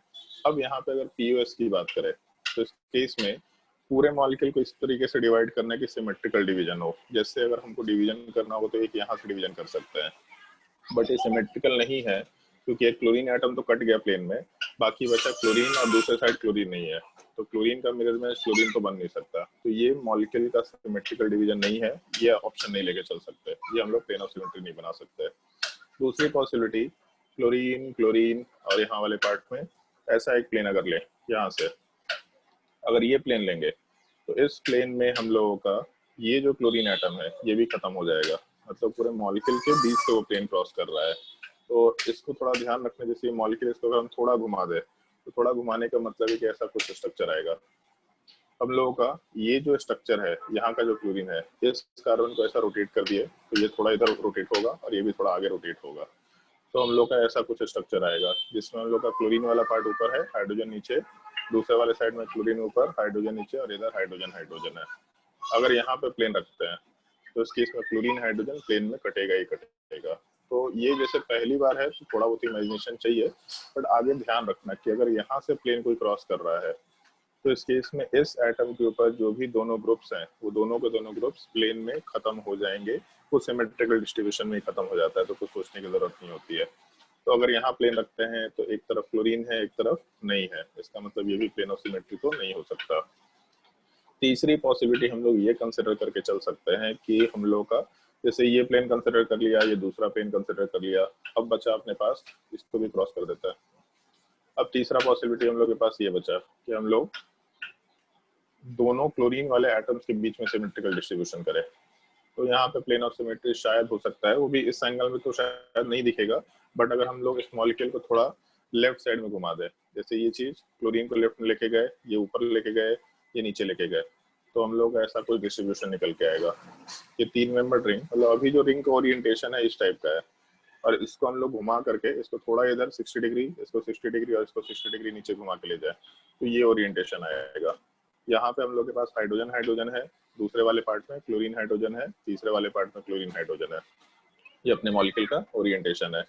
इस केस में अगर यहाँ पे प्लेन रखते हैं तो हाइड्रोजन तो खत्म हो गया, और इस प्लेन वाले पार्ट में मतलब पूरा का पूरा बीच में प्लेन है, एक तरफ क्लोरीन एटम है, दूसरे तरफ भी बिल्कुल सेम डिस्टेंस पे क्लोरीन एटम है, हाइड्रोजन एटम, यहाँ पे कार्बन और कार्बन, इसका मतलब POS वाला पार्ट एग्जिस्ट करेगा। तो अगर प्लेन ऑफ सिमेट्री निकालना होगा तो उसको निकालते वक्त हमेशा सिमेट्रिकल डिस्ट्रीब्यूशन देखना। जैसे हम जो शुरुआत का जो पार्ट देखे, इसको देखने की जरूरत नहीं है, हम बस शुरुआत में बता रहे हैं, अभी एक्सप्लेन करें एग्जाम्पल इसलिए उसमें एक्सप्लेन किए, बट अगर कभी भी हम इस सवाल को सॉल्व करते हैं तो हम बस सिमेट्रिकल डिस्ट्रीब्यूशन देखते, इधर क्लोरीन, तो यहाँ से डिवीजन करने पे सिमेट्रिकल डिस्ट्रीब्यूशन आ रहा है, मतलब हम सीधा यही आंसर चेक करेंगे। और सवाल अगर ऐसा रहेगा कि कितने प्लेन ऑफ सिमेट्री है तो बात अलग है, अब कितने प्लेन ऑफ सिमेट्री में तो हम लोग सारी पॉसिबिलिटी देख रहे हैं, बट हम लोग को सवाल में बस POS पूछा है, तो बस यहाँ से सिमेट्रिकल डिस्ट्रीब्यूशन किया। दूसरा डिस्ट्रीब्यूशन करते तो सिमेट्रिकल नहीं था, तीसरा डिस्ट्रीब्यूशन करते तो भी सिमेट्रिकल नहीं था, तो हम लोग उसको आराम से छोड़ते हुए काम कर सकते हैं। तो एक प्लेन ऑफ सिमेट्री आ गया, सेंटर ऑफ सिमेट्री तो पॉसिबल नहीं है। क्वेश्चन नंबर 12 वाले पार्ट में अगर हम लोग सिमेट्रिकल डिस्ट्रीब्यूशन करें तो यही एक पॉसिबिलिटी है थोड़ा बहुत, क्योंकि अच्छा हाँ, एक पॉसिबिलिटी और देखना है, वो रिंग वाला पार्ट प्लेन ऑफ सिमेट्री हो सकता है क्या, तो रिंग वाला जो पार्ट है खुद ही प्लेन ऑफ सिमेट्री हो सकता है क्या, ये चीज। तो रिंग वाला पार्ट प्लेन ऑफ सिमेट्री तो नहीं होना चाहिए, क्योंकि रिंग वाले पार्ट को अगर प्लेन ऑफ सिमेट्री बनाते हैं, जैसे ऊपर जाने पे क्लोरीन है और नीचे जाने पे हाइड्रोजन, इधर भी क्लोरीन और हाइड्रोजन, तो रिंग के ऊपर क्लोरीन मिल रहा तो उसके मिरर इमेज में हाइड्रोजन हम लोग को मिल रहा है, मतलब प्लेन ऑफ सिमेट्री ये तो नहीं हो सकता। तो रिंग वाला पार्ट प्लेन ऑफ सिमेट्री नहीं बन पा रहा। अब हम लोग क्वेश्चन नंबर 12 को अगर कंसिडर करें तो 12 का ओरिएंटेशन ऑलमोस्ट इस टाइप का है। इसको हम दूसरे ओरिएंटेशन में लेके जा रहे हैं। दोनों क्लोरीन को हम नीचे वाले पॉइंट पे प्लेस कर दे रहे हैं। तो नीचे वाले पॉइंट पे प्लेस करने का मतलब है कि एक तरफ क्लोरीन ऊपर है तो दूसरी तरफ क्लोरीन नीचे है, ऐसा, और बाकी तो दोनों हाइड्रोजन हाइड्रोजन है। तो यहाँ पे प्लेन ऑफ सिमेट्री आराम से बनाया जा सकता है, इसमें कोई दिक्कत नहीं है। ये अपना प्लेन ऑफ सिमेट्री निकल के आ जाए, मतलब ये सिमेट्रिकल डिवीजन के लिए तो ये प्लेन ऑफ सिमेट्री होना चाहिए। इक्वल डिवीजन भी है, एक तरफ एक कार्बन क्लोरीन हाइड्रोजन, दूसरी तरफ एक carbon chlorine hydrogen. Equal distribution तो है, लेकिन केवल इक्वल डिस्ट्रीब्यूशन से मतलब नहीं है। प्लेन ऑफ सिमेट्री का मतलब इक्वल डिस्ट्रीब्यूशन होना चाहिए विथ मिरर इमेज। तो ये मिरर इमेज अगर नहीं रहेगा तो दिक्कत है। और लास्ट क्लास में बताया था तुम लोगों को कि सॉलिड का मिरर इमेज सॉलिड पे होता है। तो अगर क्लोरीन ऊपर है तो इसका प्लेन अगर यहाँ रखेंगे तो यहाँ पे क्लोरीन वाले पार्ट का मिरर इमेज होना चाहिए, दूसरा क्लोरीन का मिरर इमेज यहाँ होना चाहिए। कोई लोग ऐसा बोल सकता है कि सर इधर भी तो ऐसा भी तो प्लेन ऑफ सिमेट्री रख सकते हैं, ऐसा। तो अगर ये प्लेन ऑफ सिमेट्री लेके चलेंगे रेड वाला पार्ट, तो क्लोरीन का मिरर इमेज क्लोरीन निकल के तो आ जाएगा। लेकिन फिर हम यही सजेशन देंगे कि आईना देखना सीखो, क्योंकि अगर क्लोरीन का मिरर इमेज क्लोरीन निकल के आएगा तो कार्बन का मिरर इमेज यहाँ कहीं आना चाहिए परपेंडिकुलर लाइन पे, इस कार्बन का मिरर इमेज यहाँ कहीं आना चाहिए। तो अगर इस तरीके का प्लेन लेके चलेंगे तो ये पार्ट का मिरर इमेज नहीं निकल के आ रहा है दूसरी साइड, तो इसलिए ये सब प्लेन ऑफ सिमेट्री नहीं बना सकते हम लोग। इस चीज का थोड़ा ध्यान रखते हुए काम करना होगा। तो प्लेन ऑफ सिमेट्री अगर यहाँ कंसिडर करते हैं तो सॉलिड के सामने सॉलिड पे क्लोरीन होना चाहिए, जबकि यहाँ पे डैश पे क्लोरीन है। तो सॉलिड का मिरर इमेज हमेशा सॉलिड पे होगा, डैश पे नहीं हो सकता है। तो यहाँ पे प्लेन ऑफ सिमेट्री भी नहीं है। अगर एक कंपाउंड के अंदर PUS एग्जिस्ट कर गया या COS एग्जिस्ट कर गया, दोनों में से कुछ भी एग्जिस्ट कर गया, तो कंपाउंड ऑप्टिकली इनएक्टिव है। अगर दोनों एब्सेंट रहा तब जाके कंपाउंड ऑप्टिकली एक्टिव निकल के आता है। मतलब केवल दोनों एब्सेंट होगा तभी ऑप्टिकल एक्टिविटी निकल के आएगा, कंपाउंड ऑप्टिकली एक्टिव निकल के आ सकता है। इस चीज का थोड़ा ध्यान रखना। फिर क्वेश्चन नंबर 13। क्वेश्चन नंबर 13 में COS तो बिल्कुल नहीं हो सकता, सेंस ही नहीं है, क्योंकि ऊपर जाने पे कार्बन नीचे जाने पे नहीं है। लेकिन PUS एग्जिस्ट कर सकता है। अगर यहाँ से प्लेन ऑफ सिमेट्री बनाते हैं तो डैश पे क्लोरीन, डैश पे क्लोरीन, सॉलिड पे हाइड्रोजन, सॉलिड पे हाइड्रोजन, प्लेन ऑफ सिमेट्री है, और क्लोरीन प्लेन ऑफ सिमेट्री में कट जाएगा। तो PUS एग्जिस्ट कर रहा है, कंपाउंड मतलब ऑप्टिकली इनएक्टिव है। क्वेश्चन नंबर 14 को कंसिडर करें तो लास्ट क्लास में एक चीज बता दिया था, ये एग्जांपल तो लास्ट क्लास में बता ही दिया था। ये प्लेन ऑफ सिमेट्री हो नहीं सकता क्योंकि हाइड्रोजन के सामने मिथाइल ग्रुप है। ये प्लेन ऑफ सिमेट्री बना नहीं सकते, इस तरह का प्लेन ऑफ सिमेट्री नहीं हो सकता है, क्योंकि हाइड्रोजन का मिरर इमेज परपेंडिकुलर लाइन पे यहाँ होगा, दूसरे का यहाँ होगा, कार्बन का भी नीचे ऊपर होना चाहिए। तो ये प्लेन ऑफ सिमेट्री हो नहीं सकता। बाकी बचा हम लोग का मॉलिक्यूलर प्लेन ऑफ सिमेट्री। अगर एक डबल बॉन्ड दे रखा है तो molecular plane of symmetry type की चीज एग्जिस्ट कर सकता है, आराम से एग्जिस्ट करेगा। और दूसरा सेंटर ऑफ सिमेट्री की अगर बात करें तो सेंटर से एक तरफ जाने पे हाइड्रोजन, दूसरी तरफ जाने पे हाइड्रोजन, एक तरफ कार्बन, दूसरी तरफ कार्बन, एक तरफ मिथाइल, दूसरी तरफ मिथाइल, इसका मतलब COS भी एग्जिस्ट कर सकता है, कोई दिक्कत नहीं है। और उस स्टेटमेंट का थोड़ा ध्यान रखना, एक स्ट्रक्चर में COS एग्जिस्ट कर रहा है और उससे कन्फर्मेशनल आइसोमरिज्म में POS एग्जिस्ट कर सकता है, उसके लिए कोई दिक्कत नहीं है। POS एग्जिस्ट करने का मतलब कि इस सिग्मा बॉन्ड के लॉन्ग मॉलिक्यूल अपने आप को थोड़ा बहुत रोटेट करेगा, इस सिग्मा बॉन्ड के लॉन्ग मॉलिक्यूल थोड़ा बहुत रोटेट करके आराम से POS वाले पार्ट में MPOS में सिमेट्रिकल डिस्ट्रीब्यूशन रख सकता है। तो हम लोग MPOS वाले पार्ट की बात यहाँ पे कर सकते हैं। और MPOS का मतलब वैसे तो हम लोग मॉलिक्यूलर प्लेन ऑफ सिमेट्री बोल रहे हैं, तो ये तुमको अंडरस्टूड होना चाहिए। मतलब मॉलिक्यूलर प्लेन ऑफ सिमेट्री जैसा कुछ एग्जिस्ट नहीं करता, हम लोग उसको समझने के लिए आसान बना रखे हैं। मिथाइल वाले में अगर sp3 हाइब्रिडाइजेशन है तो sp3 हाइब्रिडाइजेशन का मतलब टेट्राहेड्रल शेप है, तो प्लानर तो होगा ही नहीं। जब तक मॉलिक्यूल प्लानर नहीं है तब तक मॉलिक्यूलर प्लेन ऑफ सिमेट्री का क्या सेंस है। तो मॉलिक्यूलर प्लेन ऑफ सिमेट्री का सेंस नॉर्मली ऐसा हम लोग मानते हुए चल रहे हैं, बोलने का बस एक सेंस है, जनरल सेंस है कि जो डबल बॉन्ड है इससे अटैच्ड एटम को मिला के जो भी एक प्लेन मिला, इसको हम लोग मॉलिक्यूलर प्लेन बोल के चल रहा है। अगर मॉलिक्यूल 3 डायमेंशन है तो मॉलिक्यूलर प्लेन का कोई सेंस नहीं होता, बट फिर भी एक रफ सेंस में बोल सकते हैं कि हाँ यहाँ तक का पार्ट प्लानर है तो ये मॉलिक्यूलर प्लेन हो गया, और बाकी एटम थोड़ा इधर उधर है तो कोई दिक्कत नहीं, उतना हम लोग एजम्पशन लेते हुए चल लेंगे। फिर उसके बाद 15 नंबर वाले पार्ट में सेंटर ऑफ सिमेट्री दिख रहा है, क्योंकि एक भी पार्ट अनसिमेट्रिकल नहीं है। तो COS एग्जिस्ट कर रहा और मॉलिक्यूलर प्लेन ऑफ सिमेट्री तो एग्जिस्ट करेगा ही करेगा, बाकी प्लेन ऑफ सिमेट्री एग्जिस्ट नहीं कर सकता। क्वेश्चन नंबर 15 में ऐसा हम लोग बोल सकते हैं। जो ड्यूटेरियम है और हाइड्रोजन है अगर वो आइसोटोप्स है तो आइसोटोप्स को हम लोग सेम ग्रुप नहीं कंसिडर कर सकते। इस एक चीज का ध्यान रखना। आइसोटोप्स हमेशा अलग अलग फंक्शन शो करेगा, अलग अलग प्रॉपर्टी शो करेगा। आइसोटोप्स को अलग अलग ग्रुप लेके चलेंगे, क्योंकि CIP रूल में भी तुम लोग को बता दिया है कि आइसोटोप्स में हेवियर आइसोटोप्स को ज्यादा प्रायोरिटी देते हैं, मतलब अलग ग्रुप है, अलग ग्रुप के जैसा कंसिडर करते हुए काम करते हैं। उसके बाद क्वेश्चन नंबर 16। क्वेश्चन नंबर 16 में जैसे सबसे पहले COS चेक करते हैं, तो COS हो सकता है क्या? तो एक तरफ जाने पे ब्रोमीन है, दूसरी तरफ नहीं है, इसका मतलब ये तो ऐसे ही खत्म हो गया। केवल एक अनसिमेट्रिकल पार्ट ढूंढ के COS रिजेक्ट कर सकते हैं, और POS बनाने के लिए हमेशा एक सिमेट्रिकल पार्ट ढूंढना होता है। तो सिमेट्रिकल पार्ट कहाँ से दिख रहा है? तो यहाँ ब्रोमीन है, यहाँ ब्रोमीन है, तो अगर हम लोग यहाँ से डिवीजन करें तभी हम लोग आराम से प्लेन ऑफ सिमेट्री निकाल सकते हैं। तो यही एक डिवीजन पॉसिबल है जहां से हम लोग प्लेन ऑफ सिमेट्री निकाल सकते हैं। अदरवाइज और कहीं से भी जाएंगे तो प्लेन ऑफ सिमेट्री निकालना मुश्किल हो जाएगा। अगर यहाँ पे हम लोग मॉलिक्यूल लेके चले तो प्लेन ऑफ सिमेट्री पॉसिबल है मेरे हिसाब से, क्योंकि सॉलिड पे ब्रोमीन, जैसे ये कार्बन, ऊपर वाला कार्बन और नीचे वाला कार्बन तो प्लेन में खत्म हो गया, दोनों का हाइड्रोजन एटम्स भी प्लेन में खत्म हो जाएंगे, कुछ बचेगा ही नहीं, बाकी बचा साइड में ब्रोमीन ब्रोमीन। तो सॉलिड का ब्रोमीन सॉलिड पे मिरर इमेज निकल के आएगा, कार्बन का मिरर इमेज कार्बन, हाइड्रोजन का मिरर इमेज हाइड्रोजन, और दूसरे साइड में CH2 CH2। तो एक हाइड्रोजन सॉलिड पे, एक डैश पे, एक सॉलिड पे, एक डैश पे, ये दोनों हाइड्रोजन भी एक दूसरे के मिरर में जाएंगे। दूसरे ओरिएंटेशन में भी इस चीज को डाला जा सकता है, अलग अलग ओरिएंटेशन दिखा देते हैं। एक ऐसा कंसिडरेशन लिया जा सकता है, यहाँ वाले पार्ट पे ब्रोमीन दे रखा, यहाँ पे ब्रोमीन दे रखा, ऐसा सवाल दिया जा सकता है। तो इस केस में जैसे ब्रोमीन ब्रोमीन दे रखा है तो ये प्लेन ऑफ सिमेट्री है, बेसिकली यहाँ से यहाँ तक प्लेन ऑफ सिमेट्री है। तो इस केस में ब्रोमीन के सामने है, ब्रोमीन वाला पार्ट निकल के आएगा। एक ये ओरिएंटेशन है, थोड़ा 3 डायमेंशनल का फीलिंग देने के लिए ऐसा ओरिएंटेशन हम लोग लेके चल सकते हैं। बिल्कुल सामने सामने ऐसा ग्रुप वाले पार्ट को बना दिया, नहीं ये इसमें तो नहीं बना सकते। हाँ ठीक है, ये ले सकते हैं। एक ये भी पॉसिबिलिटी दे सकता है, यहाँ पे ब्रोमीन वाला पार्ट, सॉलिड वाले पार्ट पे ब्रोमीन वाला पार्ट, तो यहाँ से बीच में अगर प्लेन ऑफ सिमेट्री लेके चलता है तो इस केस में ब्रोमीन के सामने ब्रोमीन दे रखा, आराम से सॉलिड के मिरर इमेज पे सॉलिड दे रखा है, तो हम लोग का प्लेन ऑफ सिमेट्री निकल के आएगा। अगर एक ग्रुप सॉलिड पे है तो बाय डिफॉल्ट दूसरा हाइड्रोजन डैश पे होगा। तो अगर ये प्लेन है, यहाँ पे मिरर रखे, तो सॉलिड का मिरर में सॉलिड है तो डैश का मिरर में डैश निकल के आएगा, प्लेन ऑफ सिमेट्री आराम से एग्जिस्ट कर रहा है, ये बोल सकता है।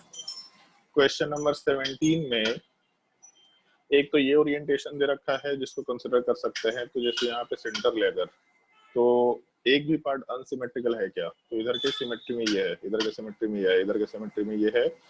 और अगर CH3 ऊपर मिल रहा, तो लास्ट क्लास में बोला था सेंटर ऑफ सिमेट्री में दूसरे साइड जाने पे ग्रुप नीचे मिलना चाहिए। तो एक तरफ ग्रुप ऊपर है तो दूसरी तरफ ग्रुप नीचे दे रखा, मतलब सेंटर ऑफ सिमेट्री भी एग्जिस्ट कर रहा है यहाँ पे, कहीं से भी एक भी पार्ट अनसिमेट्रिकल नहीं है, सेंटर ऑफ सिमेट्री तो एग्जिस्ट कर रहा है। अगर POS की बात करें तो खुद से सोच के बताओ, प्लेन ऑफ सिमेट्री एग्जिस्ट कर रहा है कि नहीं कर रहा है? यहाँ पे पहले खुद से सोच के बताओ, POS एग्जिस्ट करेगा कि नहीं करेगा? जैसे सवाल सॉल्व कर ही रखा हो तुम लोगों ने, करेगा क्यों? CH3H वाला प्लेन ले सकते हैं, सब कैंसिल ये प्लेन ले सकते हैं, इन चारों एटम्स को मिला के एक प्लेन ले सकते हैं। तो यहाँ से देखने में नहीं समझ आ रहा, बट अगर ऐसा लेकर के चले हम लोग डायग्राम, थोड़ा सा इसको ऐसा ले लिया, CH3H CH3H, तो इन चारों एटम्स को मिला के अगर प्लेन बनाए तो सारा का सारा पार्ट सिमेट्रिकली डिवाइड हो जाएगा। मतलब अगर ऐसा ग्रुप होता यहाँ पे तो CH3H तो उसी में खत्म हो गया, मतलब ऊपर में CH3H था, नीचे में CH3H था, ऐसे ही खत्म हो गया। बाकी लेफ्ट का पार्ट राइट का पार्ट सिमेट्रिकली एक दूसरे का मिरर इमेज निकल के आएगा। तो यहाँ पे प्लेन ऑफ सिमेट्री आराम से बना सकते हैं। आगे जाने के बाद मालूम पड़ेगा कि डायग्राम जितना सिंपल दिखता है उतना सिंपल होता नहीं है। एक छोटा सा आइडिया दिया है तुम लोगों को मैंने कभी, कि साइक्लोहेक्सेन चेयर फॉर्म में एग्जिस्ट करता है। चेयर फॉर्म में एग्जिस्ट करने का मतलब है ये जो पूरा मॉलिक्यूल है 6 मेंबर्ड रिंग, ये प्लानर होता ही नहीं है, ये मॉलिक्यूल इस ओरिएंटेशन में होता है। अब अगर इस ओरिएंटेशन में है तो इसमें इस तरह के स्ट्रक्चर का क्या मतलब है, ये किस सेंस में होता है? तो ऐसा है ये चीज, एक CH3 वाला पार्ट जैसे यहाँ रहता है, CH3 ऊपर रहता है और H इसके 109 डिग्री पे, नीचे CH3 नीचे रहता है और H इसके 109 डिग्री पे। तो इसमें अब सोचना थोड़ा मुश्किल होता है, लेकिन एक चीज है, जैसे सेंटर ऑफ सिमेट्री हम लोग जो जज कर रहे थे वो यहाँ पे भी एग्जिस्ट करेगा। अगर हम लोग यहाँ सेंटर ऑफ सिमेट्री लेके चले तो ये पार्ट इससे सिमेट्रिकल होगा, ये पार्ट इससे सिमेट्रिकल होगा, सारे हाइड्रोजन एकदम सिमेट्रिकल होते हैं। जैसे अगर मान लो ऐसा शेप की बात करते हैं, एक मिनट, अगर हम लोग ऐसे स्ट्रक्चर्स की बात करें, हाइड्रोजन वाले पार्ट की अगर बात करें, तो हाइड्रोजन वाले पार्ट को कौन से कलर्स दिख रहा है, चलो ठीक है लेट्स सी दिखाते हैं। यहाँ वाले पार्ट में हाइड्रोजन एक नीचे जाएगा और इसके अपोजिट वाले डायरेक्शन में हाइड्रोजन ऊपर जाएगा, फिर वहां से हाइड्रोजन इधर साइड आता है, यहाँ का हाइड्रोजन लेफ्ट साइड जाएगा, यहाँ का हाइड्रोजन नीचे जाएगा और एक हाइड्रोजन इधर जाता है, यहाँ का हाइड्रोजन ऊपर जाता है और एक हाइड्रोजन इस साइड में जाता है। ये मॉलिक्यूल का ओरिएंटेशन होता है, मतलब बिल्कुल सिमेट्रिकल टाइप का डिस्ट्रीब्यूशन होता है। तो अगर हम लोग यहाँ सेंटर रखते हैं तो सेंटर वाले पार्ट में कोई भी पार्ट अनसिमेट्रिकल नहीं होगा। यहाँ का पार्ट यहाँ से सिमेट्रिकल कार्बन में, फिर पहले कार्बन को सिमेट्रिकल बना लेते हैं, ये चीज सारा पार्ट सिमेट्रिकल है। फिर उसके अलावा हम लोग का ये जो हाइड्रोजन है इसका सिमेट्रिकल पार्ट अपोजिट, ये हाइड्रोजन का सिमेट्रिकल पार्ट इधर होगा, एक हाइड्रोजन का सिमेट्रिकल पार्ट हम लोग का नीचे आएगा, इस हाइड्रोजन का सिमेट्रिकल पार्ट इधर आएगा, यहाँ वाले कार्बन के अटैच हाइड्रोजन का सिमेट्रिकल पार्ट इधर और CH3 का सिमेट्रिकल पार्ट नीचे निकल के आता है। तो COS यहाँ पे एग्जिस्ट करता है। बस मॉलिक्यूल क्योंकि 3 डायमेंशन में है तो इमेजिन करना थोड़ा मुश्किल होता है, लेकिन इसको अलग अलग तरीके से ओरिएंट करके इमेजिन कर सकते हैं। जैसे वही जो मॉलिक्यूल है वो देख के ऐसा लग रहा है चेयर फॉर्म में, उसको अगर हम लोग ऐसा घुमा दें और फिर उसको ऊपर से देखें, मतलब हम लोग ऐसा घुमा के ऊपर से ऐसा देखने की कोशिश करें, तो हम लोगों को साइक्लोहेक्सेन इसी फॉर्मेट में दिखाई देगा। मतलब ऐसा सोचो, हम बस अभी इसको थोड़ा रोटेट कर रहे हैं, जैसे कि ये ओरिएंटेशन दे रखा, तो चेयर फॉर्म है बेसिकली, मतलब यहाँ से यहाँ पार्ट बैठने का है, उसके नीचे का पार्ट ऐसे फ्लैप एक है। जैसे बाल कटवाने जाते हैं तो उसमें इस तरह का चेयर लगा हुआ रहता है, देखा है?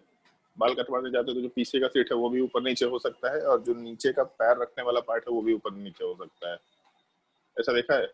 या फिर मॉल में मसाज चेयर एक था लगा हुआ, देखा है कोई? फर्स्ट फ्लोर पे वहां पे मसाज करता रहता था, तो उसमें देखता था नीचे मछली रहता था हाँ, बहुत सारा। बगल में मछली, तो वो तो अलग था, फुट मसाज था, बट एक मसाज चेयर भी था। तो उसमें नीचे एक फ्लैप होता था, वो भी मूव कर सकता है ऊपर नीचे, और ऊपर वाला पार्ट भी मूव कर सकता है ऊपर नीचे। तो जब उसको सामने से देखेंगे तो सामने से ऑलमोस्ट ऐसा दिखेगा कि ये जो बैठने का सीट है, ये बैठने का सीट तो जैसा था वैसे ही रह गया, नीचे का फ्लैप ऐसा दिख रहा है जो है नीचे के डायरेक्शन में। मतलब इस चीज को हम डैश्ड के जैसा कंसिडर कर सकते हैं। डैश के जैसा कंसिडर करने का मतलब कि ऐसा कुछ स्ट्रक्चर होगा, और जो ऊपर वाला पार्ट है वो हम लोग के सॉलिड के जैसा एग्जिस्ट कर रहा है। सॉलिड के जैसा एग्जिस्ट करने का मतलब ऐसा कुछ स्ट्रक्चर होगा, ये हम लोग बोल के चल रहा है। तो ये तो एक फ्लैट सरफेस आया, इससे पीछे का फ्लैप एक ऊपर है और आगे का फ्लैप नीचे है, ऐसा हम लोग बोलते हुए चल रहा है। मतलब ये चेयर है, एक फ्लैप ऊपर है, एक फ्लैप नीचे है, और इसको जब घुमाए तो नीचे वाला पार्ट तो नीचे ही रह गया, ऊपर वाला पार्ट ऊपर ही रह गया, लेकिन ओरिएंटेशन देखो कि एक पार्ट ऊपर जो था 109 डिग्री पे, तो ये घूमेगा तो भी देखने पे 109 डिग्री नहीं लग रहा, लेकिन है 109 डिग्री। फिर इसी को हम सर लोग जो आराम से टीचर्स ऑर्गेनिक केमिस्ट्री पढ़ाते हैं उनको स्पेशली 3 हाथ देना चाहिए। हाथ तो अभी दुर्गा पूजा आ ही रहा है, 2-4 हाथ मांग लेते हैं उनसे। तो यहाँ वाले पार्ट में ये जो ऊपर का पॉइंट है, यहाँ से 2 पॉइंट नीचे गया तो ऐसा लिख देते हैं, ऊपर का पॉइंट यहाँ से 2 पॉइंट नीचे गया, फिर उसके बाद 2 पॉइंट और नीचे गया, लेफ्ट साइड से एक कार्बन और नीचे वाला पार्ट। ये नॉर्मल प्लेन में नहीं है, हम लोग बनाते हैं, बट एक तरफ डैश्ड है और एक तरफ सॉलिड है, इस तरह का हम लोग पॉइंट कंसिडर करते हुए चलते हैं। मतलब ऐसा कुछ स्ट्रक्चर है। ये 2 नॉर्मल लाइन, एक पार्ट हम लोगों के सॉलिड वाले पार्ट में एग्जिस्ट कर रहा और एक पार्ट हम लोगों के डैश पे एग्जिस्ट कर रहा, तो साइक्लोहेक्सेन उसी तरीके का दिखाई देगा, इसमें कोई दिक्कत नहीं है। बट ठीक है, ऐसा सवाल हम लोग जब साइक्लोहेक्सेन का चेयर फॉर्म देखेंगे तो इस तरह का सवाल फिर से आएगा, उसमें कुछ क्वेश्चन इस ओरिएंटेशन में डिस्कस कर लेंगे हम लोग। फिर उसके बाद हम लोगों का 18 नंबर क्वेश्चन, इसमें सिमेट्रिकल डिस्ट्रीब्यूशन यहाँ से दिख रहा है और सॉलिड पे CH3, सॉलिड पे CH3 वाला पार्ट।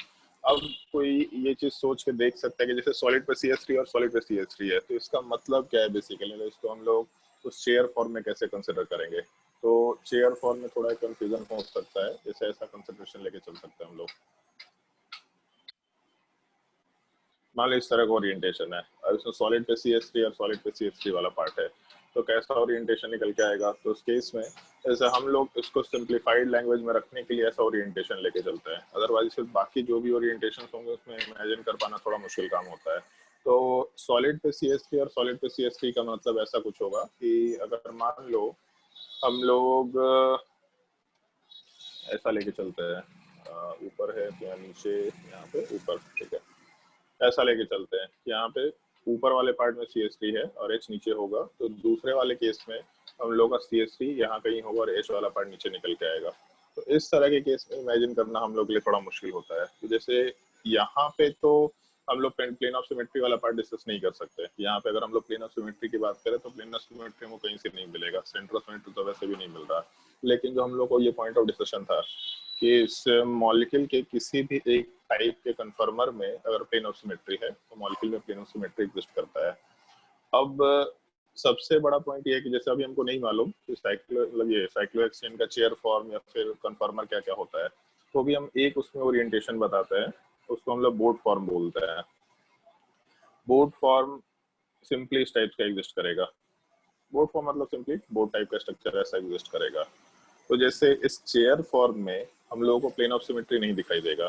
क्यों नहीं दिखाई देगा? क्योंकि CH3 अगर वर्टिकली ऊपर है तो उसके जस्ट बगल वाले कार्बन पे जो वर्टिकल बॉन्ड है वो ऊपर नहीं रह सकता। मतलब हमेशा अल्टरनेट कार्बन पे एक एक वर्टिकल बॉन्ड होगा, लेकिन अगर हम लोग के इस कार्बन पे वर्टिकल बॉन्ड ऊपर है तो दूसरे कार्बन पे वर्टिकल बॉन्ड नीचे होगा, इसके बाजू वाले पे वर्टिकल बॉन्ड नीचे होगा, जिसको हम हाइड्रोजन को दिखाया।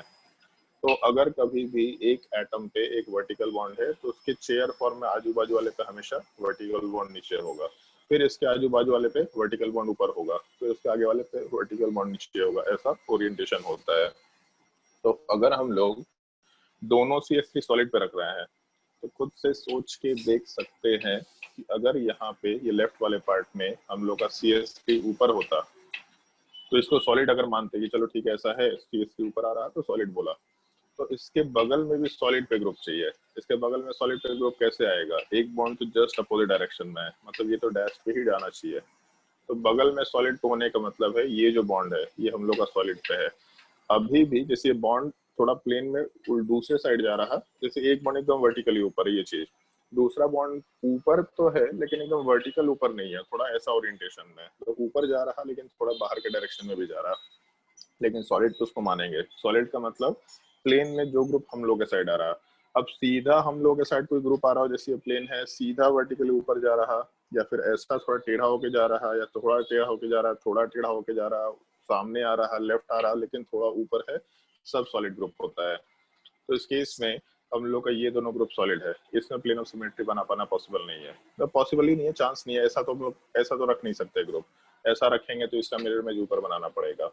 लेकिन अगर इसी कंपाउंड का बोर्ड फॉर्म लेके जाए तो बोर्ड फॉर्म में हम लोग हर एक बगल बगल वाले एटम्स के सारे बॉन्ड एग्जैक्टली इक्लिप्स फॉर्म में रखते हैं। तो इसे यहाँ पे अगर सॉलिड पे CH3 है तो यहाँ वाले पार्ट में भी सॉलिड पे CH3 होगा। डैश पे हाइड्रोजन है तो यहाँ पे भी डैश पे हाइड्रोजन होगा। ये ग्रुप इसके सामने है, ये ग्रुप इसके सामने है, सब कुछ एग्जैक्टली सेम रहेगा, सामने सामने रहेगा। तो अगर यहाँ से डिस्ट्रीब्यूशन करें ऐसा तो CH3 के सामने CH3, कार्बन के सामने कार्बन, ऊपर CH2 के सामने CH2, पीछे CH2 के सामने CH2, बिल्कुल प्रॉपर मिरर में जाएगा। और किसी भी एक मॉलिक्यूल का कोई भी कन्फर्मर में POS या COS एग्जिस्ट करता है। कोई भी कन्फर्मर ऑप्टिकली इनएक्टिव हो गया तो पूरा कंपाउंड ऑप्टिकली इनएक्टिव आराम से निकल के आ सकता है। तो ये जो मॉलिक्यूल है, इस मॉलिक्यूल में तो प्लेन ऑफ सिमेट्री अगर हम लोग बोले तो डायरेक्टली दिख रहा, इसमें तो दिक्कत नहीं है। लेकिन इसका इस चेयर फॉर्म में हम लोग को POS वाला पार्ट नहीं दिखाई देगा। बट फिर भी अगर कभी ऐसा सवाल आज तक आया नहीं है, कभी नहीं आया, हम तो आज तक नहीं देखे, बट अगर कभी सवाल को बहुत अच्छा बनाना है केवल स्टीरियो आइसोमरिज्म का, find whether the following molecule is optically active या इनएक्टिव, और ये मॉलिक्यूल दे दिया तो सवाल लोग देखते ही सीधा बोल देंगे ऑप्टिकली एक्टिव है क्योंकि plane of symmetry centre of symmetry नहीं है। लेकिन ये स्टेटमेंट ध्यान रखना मस्ट है, और ये तो बिल्कुल मतलब बाय डिफॉल्ट लेके चलना। अगर नीट का एग्जाम है तो इतना नहीं सोचा जाता है, बट मेंस एडवांस के एग्जाम में अगर ये पूछा कि ये ऑप्टिकली एक्टिव है कि इनएक्टिव है, मतलब सिंपल सवाल तो नहीं होगा, ये मान के चलना। तो उसमें जो ये पॉइंट है कि सारे कन्फर्मर्स चेक करके देखने होते हैं, इन सब पॉइंट का थोड़ा ध्यान रखते हुए क्वेश्चन को सॉल्व करना होगा। इस एक चीज का थोड़ा ध्यान रखना। फिर जब हम लोग स्टीरियो आइसोमरिज्म में कन्फर्मेशन में जाएंगे तो बहुत सारे डायग्राम यूज टू हो जाएंगे, उसके लिए कोई दिक्कत नहीं है। ये ऐसा कैसे बन गया सर, मतलब चेयर फॉर्म से बोर्ड फॉर्म कैसे आ गया, वो सारा कन्वर्जन हम लोग यही करके देखेंगे। फिर क्वेश्चन नंबर 19 अगर कंसिडर करें तो 19 वाले पार्ट में जैसे कि ये पॉसिबिलिटी, यहाँ पे अगर मान लो हम लोग मॉलिक्यूल को प्लेन ऑफ सिमेट्री के लिए यूज करते हैं, तो सिमेट्रिकल डिस्ट्रीब्यूशन है क्या? तो हाँ, सिमेट्रिकल डिस्ट्रीब्यूशन है, एक तरफ कार्बन उसके ऊपर CH3, दूसरी तरफ कार्बन उसके ऊपर CH3, तो सिमेट्रिकल डिस्ट्रीब्यूशन तो है। लेकिन प्लेन ऑफ सिमेट्री होगा क्या? तो एक ग्रुप सॉलिड पे है, दूसरा ग्रुप डैश पे है CH3, जबकि सॉलिड का मेजर में सॉलिड आना चाहिए, डैश का मेजर में डैश आना चाहिए, तो ये तो प्लेन ऑफ सिमेट्री नहीं हो सकता। दूसरा पार्ट, अगर यहीं से प्लेन रखते हैं हम लोग, तो इस केस में हम लोग का ये चारों एटम, मतलब कार्बन हाइड्रोजन, ये पूरा का पूरा पार्ट प्लेन में कट जाएगा, तो इधर का पार्ट और इधर का पार्ट एग्जैक्टली सिमेट्रिकल डिस्ट्रीब्यूशन में खत्म हो जाएगा, प्लेन ऑफ सिमेट्री आराम से बना सकते हैं। थोड़ा इसको घुमा सकते हैं हम, थोड़ा अगर इसको घुमाएंगे तो ऐसा स्ट्रक्चर है, 4 मेंबर रिंग में H CH3 और दूसरे साइड CH3H, इन चारों एटम्स को मिला करके हम लोग आराम से एक प्लेन ऑफ सिमेट्री बना सकते हैं। तो लेफ्ट का पार्ट राइट का पार्ट POS एग्जिस्ट करेगा। और अगर COS की बात करें तो सेंटर वाले पार्ट को यहाँ पे कंसिडर किया जा सकता है। अगर यहाँ सेंटर हुआ तो सेंटर के रिस्पेक्ट में सारा पार्ट सिमेट्रिकल दिख रहा है, सारा पार्ट, तो COS भी एग्जिस्ट करेगा, POS COS दोनों एग्जिस्ट करेगा मॉलिक्यूल में। क्वेश्चन नंबर 20 में COS एग्जिस्ट नहीं करेगा क्योंकि 5 मेंबर रिंग है। 5 मेंबर रिंग में सेंटर के रिस्पेक्ट में ऊपर कार्बन नीचे तो है ही नहीं, ये तो हटाई दो। POS की अगर बात करें तो सिमेट्रिकल डिस्ट्रीब्यूशन यहाँ से दिख रहा है, CH3 के सामने CH3 और बाकी सारा पार्ट सिमेट्रिकल है, तो POS एग्जिस्ट करेगा। क्वेश्चन नंबर 21 बहुत आसान है, पहले इस तरह का केस हम डिस्कस कर चुके हैं और सिमेट्रिकल डिस्ट्रीब्यूशन यहाँ से निकल के आ रहा है आराम से। POS एग्जिस्ट करेगा और 3 मेंबर रिंग में COS एग्जिस्ट नहीं करेगा, नीचे वाले में भी COS एग्जिस्ट नहीं करेगा, और POS वाला पार्ट अगर एग्जिस्ट करता भी है तो ये भी एक POS एग्जिस्ट करेगा, पहला, ये भी एक POS एग्जिस्ट करेगा दूसरा, और ये भी एक POS एग्जिस्ट करेगा तीसरा, तो कि सब तरीके से सिमेट्रिकल डिस्ट्रीब्यूशन है। फिर उसके बाद हम लोगों का 23 और 24 का नंबर आना है। 23 और 24 वाले पार्ट को हम डिस्कस करने से पहले, चलो ठीक है, इसका डिस्कशन कर सकते हैं। वैसे है ये कन्फर्मर आइसोमरिज्म और न्यूमैन प्रोजेक्शन है, इसको डिस्कस कर सकते हैं आराम से। इसको डिस्कस करने के लिए हम ऐसा कर लेते हैं, चलो जैसे जो सेम ग्रुप है उसके रिस्पेक्ट में बात करेंगे, अभी क्या क्या हो सकता है वो सारी पॉसिबिलिटी डिस्कस करेंगे। तो जैसे एक चीज देखना, इसका रिप्रेजेंटेशन बताया क्या तुम लोग को? हमको ध्यान नहीं आ रहा है कि तुम लोग को न्यूमैन प्रोजेक्शन का रिप्रेजेंटेशन नहीं बताया ना, तो चलो ठीक है, हम न्यूमैन प्रोजेक्शन का पहले रिप्रेजेंटेशन बता देते हैं, तब समझना आसान हो जाएगा तुम लोग के लिए। एक मिनट,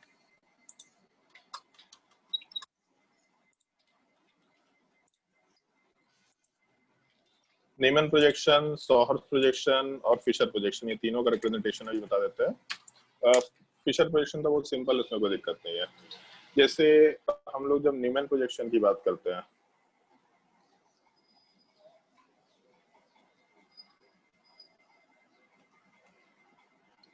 तो न्यूमैन प्रोजेक्शन में हम लोग 3 डायमेंशनल मॉलिक्यूल को 2D में रिप्रेजेंट करने की कोशिश करते हैं। अब जब 2D रिप्रेजेंटेशन करने की कोशिश करेंगे तो उसमें एक प्रॉब्लम ये आता है कि हम लोगों को फिर एंगल वगैरह सबका रिप्रेजेंटेशन करना होता है, जो कि हम लोग सॉलिड डैश में तो वैसे भी करते हैं, 2 नॉर्मल लाइन हो गया, एक सॉलिड लाइन हो गया, एक डैश लाइन हो गया।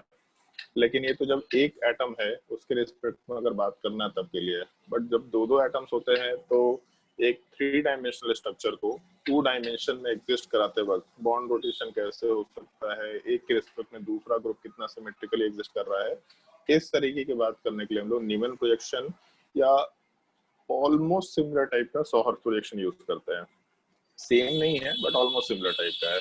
उसमें हम लोग ऐसा कंसिडरेशन लेके चलते हैं कि जैसे हमेशा हम लोग उसमें 2 कार्बन के रिस्पेक्ट में बात करते हैं, एक फ्रंट कार्बन और एक बैक कार्बन।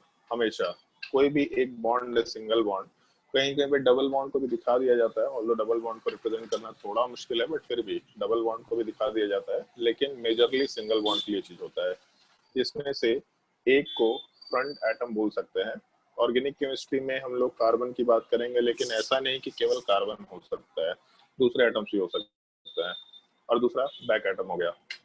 तो हम लोग हर एक केस में मॉलिक्यूल को इस तरीके से कंसिडर करते हैं कि इस मॉलिक्यूल वाले पार्ट में जैसे फ्रंट कार्बन है, बैक कार्बन है, या फिर फ्रंट एटम है और बैक एटम है, हम लोग पूरे मॉलिक्यूल को हमेशा इस तरीके से देखते हैं कि फ्रंट एटम हम लोग के सामने जैसे मान लो टेट्राहेड्रल शेप है, और हम एक छोटा सा assumption लेके चलते हैं, ये जो ब्लू कैप है मेरा, इस ब्लू कैप की तरफ मेरा बैक वाला एटम है, बाकी सारे एटम तो जैसे टेट्राहेड्रल शेप में होते हैं ही। इस पूरे मॉलिक्यूल में ये जो कार्बन है सेंटर का, इस एटम को इस तरीके से देखना है कि हम लोग का ये हम लोग को सामने से दिखाई दे, मतलब ये हम लोग का फ्रंट कार्बन है, तो फ्रंट कार्बन का देखने का मतलब ऐसा कुछ हो जाएगा। तुमको बैक कार्बन दिखना ही नहीं चाहिए, बैक कार्बन इस फ्रंट कार्बन के जस्ट पीछे एग्जिस्ट करेगा। तो हम लोग का जो 3 बॉन्ड है, एक यहाँ बॉन्ड, एक यहाँ बॉन्ड और एक यहाँ बॉन्ड, केवल तुमको ये 3 बॉन्ड सामने से दिखाई देंगे। जैसे है तो ये सारा 109 डिग्री पे, लेकिन अगर इसको हम सामने से देखें, मतलब ये ब्लू कैप वाले एटम को जस्ट पीछे लेके चले गए तो बिल्कुल पीछे है, तो 3 ही बॉन्ड दिखाई दे रहे हैं तुमको। जो ये ब्लू वाले एटम का बॉन्ड था ये तो तुमको दिख भी नहीं रहा। तो फ्रंट कार्बन इसको माना, तो उस केस में ऊपर हम लोग का एक ग्रुप, नीचे एक ग्रुप, राइट साइड में एक ग्रुप, तो एक ट्रायंगल का फॉर्मेशन हो रहा है, वो भी बिल्कुल सिमेट्रिकल ट्रायंगल का, मतलब 120 डिग्री ये दिखेगा, 120 डिग्री नीचे का एंगल दिखेगा, 120 डिग्री राइट साइड का एंगल दिखेगा।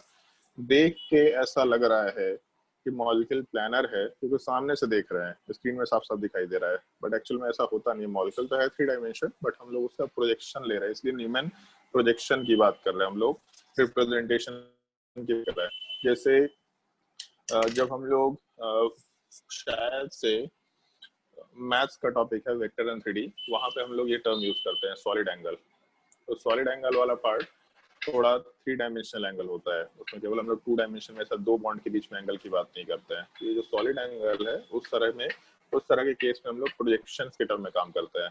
तो ये फ्रंट कार्बन है, अगर उस पर 3 बॉन्ड्स होंगे, बैक एटम पे भी 3 बॉन्ड्स होंगे इन जनरल। तो इस केस में अगर हम लोग इस मॉलिक्यूल को इस साइड से देखें, तो यहाँ पे हम लोग आंख लगा हुआ है, अगर इस साइड से देखें हम लोग तो मॉलिक्यूल कैसा दिखाई देगा, तो फ्रंट कार्बन के जस्ट पीछे बैक कार्बन दिखाई देगा। तो बैक कार्बन तो दिखता ही नहीं हम लोगों को, दिखता क्या है, तो फ्रंट कार्बन के ऊपर 3 बॉन्ड्स दिखाई देंगे हम लोगों को, और बैक कार्बन के ऊपर जो 3 बॉन्ड्स है इसको हम लोग रिप्रेजेंट किया करते हैं। मतलब बेसिकली एक 3D मॉलिक्यूल का 2D प्रोजेक्शन है, और रिप्रेजेंटेशन में हम लोग बॉन्ड्स का प्रोजेक्शन लेके चल रहे हैं। जैसे उसमें ऐसा होगा, फ्रंट कार्बन अगर है तो उसको एक डॉट से रिप्रेजेंट करेंगे, और बैक कार्बन वाले पार्ट को हम लोग हमेशा एक सर्कल से रिप्रेजेंट किया करते हैं। तो एक तो फ्रंट कार्बन हो गया, एक बैक कार्बन हो गया, और फ्रंट कार्बन पे बैक कार्बन का बॉन्ड है जिसको दिखाने की जरूरत नहीं है, वो बाय डिफॉल्ट अंडरस्टूड होता है कि फ्रंट कार्बन के साथ बैक कार्बन का बॉन्ड है। बट इसके अलावा हम लोग के 3 बॉन्ड बचे रह गए फ्रंट कार्बन पे। वो तीनों बॉन्ड्स जब हम लोग सामने से देख रहे थे तो देख के अभी पता चल रहा था कि 120 डिग्री पे बिल्कुल अलाइन थे, मतलब एक ट्रायंगल के जैसा अलाइन था। तो यहाँ पे 120 डिग्री, इधर 120 डिग्री, नीचे 120, होता नहीं है 120, लेकिन हम लोग मान के चलते हैं कि 120 डिग्री प्रोजेक्शन है। अगर हम लोग एक मॉलिक्यूल का ऐसा फ्लैट रखते हैं तो हम लोग केवल उस मॉलिक्यूल का, जैसे ये मॉलिक्यूल है ऐसे टेढ़ा, लेकिन अगर हम लोग इसको सामने से देखें तो हमको तो सीधा दिखाई दे रहा है, हमको उसको प्रोजेक्शन लेना है कि प्रोजेक्शन में तीनों बॉन्ड सिमेट्रिकली 120 डिग्री पे। सिमिलर टाइप से बैक कार्बन के भी जो तीनों बॉन्ड्स है, इसका भी अगर हम लोग प्रोजेक्शन ले तो हम लोग को तीनों बॉन्ड्स ऐसा पीछे के डायरेक्शन में जाते हुए सिमेट्रिकल ही दिखाई देगा। जैसे उसको ऐसा समझ लो, ये मान लो मॉलिक्यूल दे रखा है, और इसमें हमको मालूम पड़ गया है कि टेट्राहेड्रल मॉलिक्यूल वाला पार्ट था, और टेट्राहेड्रल मॉलिक्यूल में हम इस कैप वाले पार्ट को फ्रंट कार्बन लेके चले। ये फ्रंट कार्बन हमको सामने दिख रहा है, बिल्कुल सामने दिखाई देगा। तो बैक कार्बन का जो बॉन्ड है वो कहाँ दिख रहा है, तो एक वर्टिकली ऊपर दिख रहा है, एक लेफ्ट साइड में और एक नीचे राइट साइड में।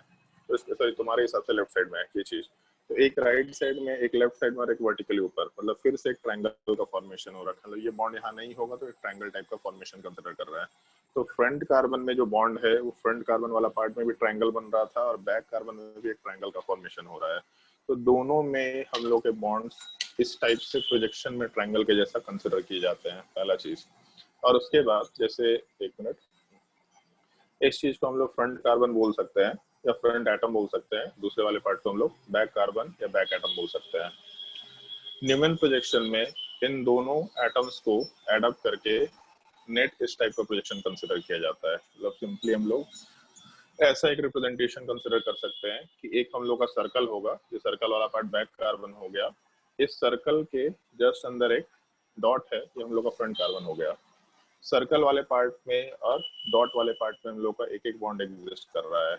तो एक बॉन्ड ऐसा वर्टिकली ऊपर, दो लेफ्ट साइड राइट साइड में डाल दिया। और बैक कार्बन पे जो बॉन्ड्स है उसमें अगर हम लोग के फ्रंट कार्बन के जस्ट पीछे बैक कार्बन का बॉन्ड है, मतलब सारे बॉन्ड सेम है, जैसे इसके पैरेलल में ये बॉन्ड, इसके पैरेलल में ये बॉन्ड, इसके पैरेलल में ये बॉन्ड, तो हम लोग उसको छुपाएंगे नहीं लाइन में, उसको हम लोग पैरेलल लाइन से डिनोट कर देंगे। फ्रंट कार्बन पे और बैक कार्बन पे जो भी बॉन्ड्स है सबको पैरेलल लाइन से डिनोट कर दिया।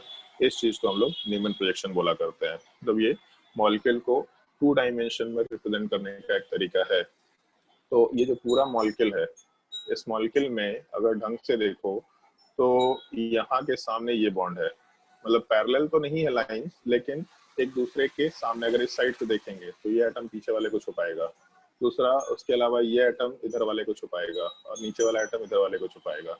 तो सारे एटम्स एक दूसरे के सामने थे, तो उस तरह के रिप्रेजेंटेशन को हम लोग ऐसे बोला करेंगे। एक ये पॉसिबिलिटी है। दूसरा एक ऐसा भी तो स्ट्रक्चर हो सकता है, मान लो कि ये स्ट्रक्चर है, ये हम लोग का एक बॉन्ड है फ्रंट कार्बन और बैक कार्बन, एक तरफ का बॉन्ड ऊपर है तो दूसरी तरफ का बॉन्ड नीचे गया, एक तरफ का बॉन्ड हम लोग का सॉलिड पे है और दूसरा डैश पे, तो उस केस में दूसरे साइड में जो बॉन्ड वाला पार्ट है वो सॉलिड ऊपर जाएगा और डैश तो अभी भी ऐसा ही रहेगा। तो इस केस में इसके सामने ये बॉन्ड नहीं है क्योंकि ये नॉर्मल लाइन पे है, जबकि हम लोगों का पीछे वाला पार्ट सॉलिड पे है, तो एक नॉर्मल लाइन पे है और पीछे वाला पार्ट सॉलिड पे ऐसा कुछ है, या फिर पीछे वाला पार्ट डैश पे ऐसा कुछ है। तो नॉर्मल लाइन पे होना अलग चीज है और सॉलिड डैश पे होना थोड़ा अलग चीज है। तो इसके सामने ये ग्रुप नहीं है, इसके सामने ये ग्रुप नहीं, कोई भी ग्रुप सामने नहीं है। इनफैक्ट यहाँ पे ऐसा कुछ स्ट्रक्चर है कि हम लोग का जो बैक कार्बन है वो जैसा था वैसे ही रह गया, इसके अंदर फ्रंट कार्बन था जैसा था वैसे ही रहेगा। अगर फ्रंट कार्बन पे 3 बॉन्ड्स हैं जो 120 डिग्री पर अलाइन है तो उसको मेंशन कर दिया। बैक कार्बन पे बॉन्ड इस फॉर्मेट में हो सकता है कि फ्रंट कार्बन और बैक कार्बन के बॉन्ड्स के एग्जैक्टली बीच में सारे बॉन्ड्स हैं। फ्रंट कार्बन के 2 बॉन्ड्स के बीच में बैक कार्बन का एक बॉन्ड, बैक कार्बन के 2 बॉन्ड्स के बीच में फ्रंट कार्बन का एक बॉन्ड, फिर से फ्रंट कार्बन के 2 बॉन्ड्स के बीच में बैक कार्बन का एक बॉन्ड, इस टाइप की बात कर सकते हैं। तो अगर हम लोग ये एंगल 120 डिग्री मान के चल रहे हैं, ये होता नहीं है 120 डिग्री, 3 डायमेंशनल एंगल में 120 डिग्री होता है, उस चीज को हम लोग डाइहेड्रल एंगल बोलते हैं। टर्म्स हम लोग आगे यूज करेंगे, अभी नहीं यूज कर रहे हैं। तो अगर ये 120 डिग्री है तो बेसिकली यहाँ 60 डिग्री है एंगल। बट एक चीज का ध्यान रखना, बॉन्ड एंगल 60 डिग्री कहीं भी नहीं है। बॉन्ड एंगल का मतलब होता है एक ही एटम के ऊपर 2 बॉन्ड्स के बीच का एंगल। तो फ्रंट एटम के ऊपर जो 2 बॉन्ड्स है ये एक्चुअल 109 पे है, 120 पे तो कहीं भी नहीं है। हम लोग उसका प्रोजेक्शन लिए जो कि 120 पे दिख रहा है, इस तरह के एंगल को हम लोग डाइहेड्रल एंगल बोलते हैं। ये वर्ड ध्यान रखना, डाइहेड्रल एंगल। तो हम लोग 3 डायमेंशनल एंगल को या फिर सॉलिड एंगल का प्रोजेक्शन कंसिडर करते हुए चल रहे हैं। तो इस केस में अगर हम लोग का ये फॉर्म रहा जहाँ पे हर एक फ्रंट कार्बन के 2 बॉन्ड्स के बीच में बैक कार्बन का बॉन्ड है, बैक कार्बन के 2 बॉन्ड के बीच में फ्रंट कार्बन का बॉन्ड एग्जैक्टली बिल्कुल बीच में है, तो इस केस में 2 तरह का फॉर्मेट है। एक फॉर्मेट फ्रंट कार्बन के सारे एटम्स के पीछे बैक कार्बन के सारे एटम्स है, इस चीज को हम लोग एक्लिप्स फॉर्म बोला करते हैं। एक्लिप्स मतलब जैसे ग्रहण जो बोलते हैं हम लोग, तो ग्रहण में क्या होता है, तो ये हम शायद लास्ट ईयर भी पूछे थे तुम लोगों से, क्या होता है भाई सोलर एक्लिप्स में? क्या होता है, कौन सा बीच में आता है सोलर एक्लिप्स में? मून बीच में आता है, अर्थ बीच में आता है, सन बीच में आता है? सोलर एक्लिप्स में मून बीच में आता है। किसमें? एक्लिप्स में मून बीच में आता है। एक्लिप्स में मून बीच में आता नहीं। लूनर और सोलर, लूनर एक्लिप्स में क्या होता है और सोलर एक्लिप्स में क्या होता है? ये हमको बड़ा कंफ्यूज करता है एक्चुअल में ये चीज। सन तो बीच में आ नहीं सकता, तो नहीं याद पता नहीं याद है। खुद ही तुम बता के बोल रहे पता नहीं, ऐसा कंफ्यूज करेगा जी। पहले याद था, एक बार क्लास 5 या 6 में पढ़ने रहा था। चंद्र ग्रहण में चांद बीच में आता है, सूर्य ग्रहण में सूर्य बीच में आता है। सूर्य ग्रहण में सूर्य बीच में आता है? अच्छा, मतलब ये अर्थ और ये मून बीच में, सूर्य बीच में नहीं, लूनर इक्लिप्स में अर्थ बीच में आता है।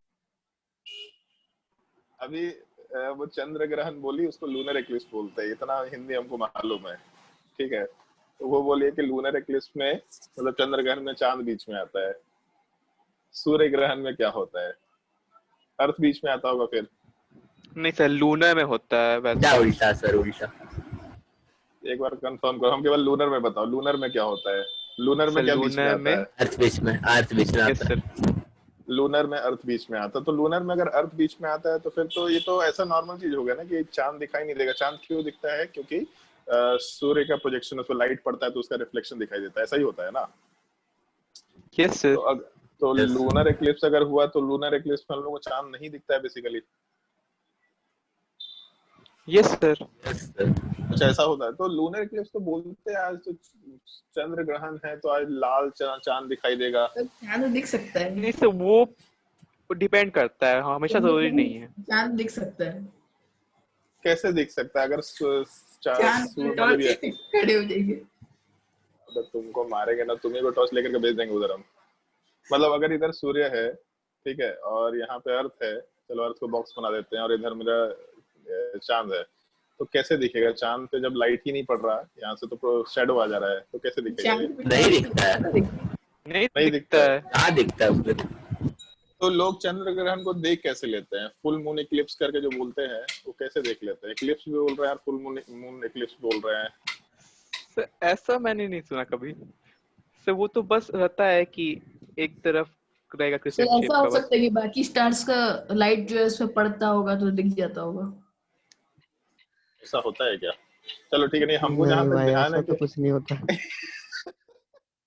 तो नया टाइप का एस्ट्रोलॉजी टाइप, वो क्या बोलते हैं, एस्ट्रोलॉजी तो नहीं बोलता, एस्ट्रोनॉमिकल कुछ कंसेप्ट निकाल देगा यार। हमको जहाँ तक ध्यान है कि लूनर एक्लिप्स में चांद दिखाई दे देता है, हमको जहाँ तक पता है, क्योंकि हम न्यूज में अरे हम सुनते हैं। फुल मून इक्लिप्स कुछ बोलते हैं ना। पार्ट दिखाई देगा साइड से, क्या दिखाई देगा? पूरा नहीं दिखाई देगा, बस साइड से क्रिसेंट टाइप का दिखाई देगा, और वो भी धीरे धीरे छिप जाता है। अच्छा, तो जब ब्लैक हो गया तब तो ऐसे भी नहीं दिखाई देगा। तो पता कैसे चलता है कि इक्लिप्स है? क्योंकि चांद दिखाई नहीं दे रहा, तो इसका मतलब इक्लिप्स है।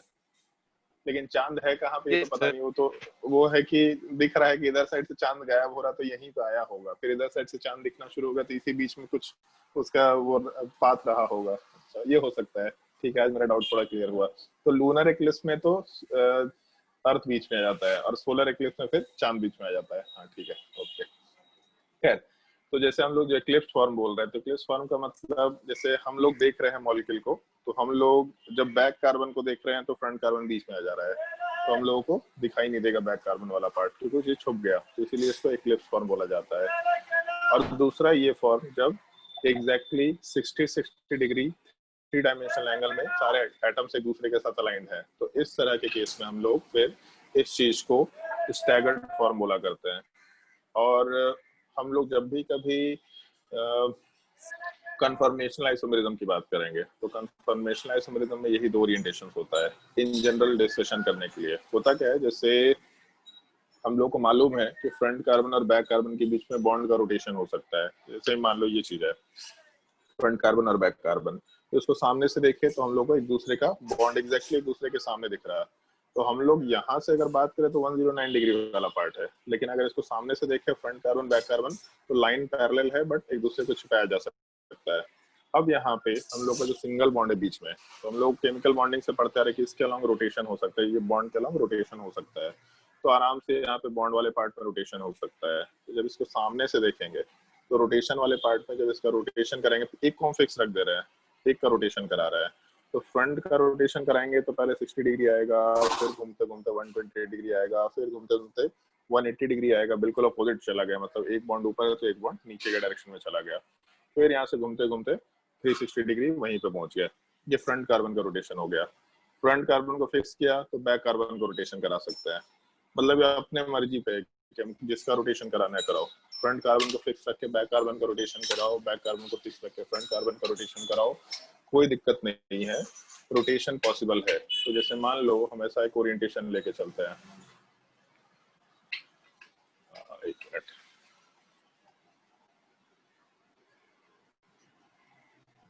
हम लोग यहाँ पे ग्रुप दे रखा 1 नंबर 2 नंबर 3 नंबर, और बैक कार्बन वाले पार्ट में 4, फिर उसके बाद 5, उसके बाद 6, ऐसा कुछ हम ओरिएंटेशन लेके चल लिए। तो सारे लाइंस एक दूसरे के पैरेलल थे, ये मान के चल रहे हैं, पैरेलल दिखाए तो नहीं, लेकिन चलो यहाँ पैरेलल टाइप के बॉन्ड एग्जैक्टली एग्जिस्ट कर रहा है।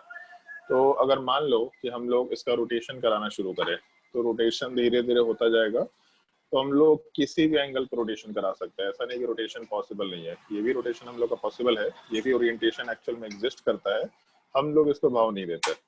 जैसे यहाँ पे एटम नंबर 1 है, यहाँ पे एटम नंबर 2 और यहाँ पे एटम नंबर 3। तो जब रोटेशन शुरू करेंगे तो इससे पीछे का एटम था और आगे का एटम है, तो रोटेशन जब शुरू करेंगे तो उस केस में शुरू में एंगल तो कम ही होगा, फिर धीरे धीरे एंगल बढ़ के 60 डिग्री दिखेगा, फिर आगे बढ़ते बढ़ते 120 दिखेगा, फिर 180 दिखाई देगा। तो अगर शुरुआत में एंगल की बात करें हम लोग, तो यहाँ पे ग्रुप नंबर 4 उसी ओरिएंटेशन पे अप्रोक्सीमेटली यहाँ पे ऐसा हम लोग ग्रुप नंबर 5 सॉरी 150 डिग्री ऐसा 5 और उसी ओरिएंटेशन पे एंगल पे हम लोग का 6 नंबर कंसिडर कर सकते हैं। इस टाइप का कुछ ओरिएंटेशन रहेगा। इस तरह के फॉर्म को स्क्यू फॉर्म बोला जाता है। मतलब जो भी फॉर्म रोटेशन के टाइम पे कन्फर्मेशन आइसोमरिज्म बनाते वक्त स्टैगर्ड फॉर्म नहीं है और तुम्हारा ये क्या बोलते हैं एक्लिप्स फॉर्म नहीं है, तो अगर स्टैगर्ड और एक्लिप्स फॉर्म नहीं है तो इन सबको हम लोग स्क्यू फॉर्म आराम से बोला करते हैं। फिर रोटेशन होते होते हम लोगों का जैसे ही एंगल वाला पार्ट ये 60 डिग्री पे आएगा, 60 डिग्री पे आने का मतलब कि हम लोग फ्रंट कार्बन बैक कार्बन के बीच में ऐसा बॉन्ड लिए, फिर यहाँ पे एक बॉन्ड लिए, यहाँ पे एक बॉन्ड लिए, तो इस तरह का अगर ओरिएंटेशन लेके चले तो आराम से हम लोगों का फ्रंट कार्बन बैक कार्बन के 60 डिग्री पे सब कुछ आया। इस चीज को हम लोग स्टैगर्ड फॉर्म बोल रहे हैं। तो जैसे एक चीज दिख रहा है यहाँ पे 1 नंबर था, यहाँ पे 2 नंबर है, यहाँ पे 3 नंबर है और इसको ऐसा रोटेट कराना शुरू किया था बैक कार्बन वाले पार्ट को, तो हम लोग का 4 नंबर वाला पार्ट राइट साइड में गया, फिर 5 नंबर गया, फिर 6 नंबर गया। तो अगर मान लो कि इसको और रोटेशन कराते चले जाते हैं, 4 को रोटेट करा के यहाँ लेके आते हैं, मतलब बेसिकली ये 4 को बिल्कुल 180 डिग्री रोटेट करा के ले गए, तो 5 भी 180 डिग्री रोटेट करा के यहाँ जाएगा और 6 भी 180 डिग्री रोटेट करा के इधर कहीं आएगा। मतलब ये पॉसिबिलिटी हो सकता था कि हम लोग 1 के रिस्पेक्ट में अगर बात करें, स्ट्रक्चर 1 नंबर 2 नंबर 3 नंबर तो ठीक है, बट इसके अलावा 4 नंबर बिल्कुल 1 के 180 डिग्री पे चला गया, 5 नंबर 3 के 180 डिग्री पे चला गया और जो 6 नंबर है वो भी 180 डिग्री पे चला गया। तो हम लोग का इस तरह का स्ट्रक्चर पॉसिबल हो सकता है, जिसके वजह से हम लोगों का जो पॉइंट होता है जो हम अभी मेंशन भी किए थे कि अगर कन्फर्मेशनल आइसोमरिज्म है और एक मॉलिक्यूल में पीओएस एग्जिस्ट कर रहा तो दूसरे में सीओएस एग्जिस्ट कर सकता है। कैसे एग्जिस्ट कर सकता है इस चीज का हम लोग डिस्कशन अगर करें तो उसमें ऐसा कुछ कंसिडरेशन लेके चल सकते हैं। जैसे ये मान लो ये ग्रुप है, मान के चल रहे दोनों ग्रुप सेम है और बाकी सारे ग्रुप्स भी सेम है। जैसे यहाँ पे क्लोरीन एटम है, यहाँ पे क्लोरीन एटम है, तो अगर इसको सामने से देखेंगे, इधर तो लाइट ही नहीं दिख रहा, एक मिनट,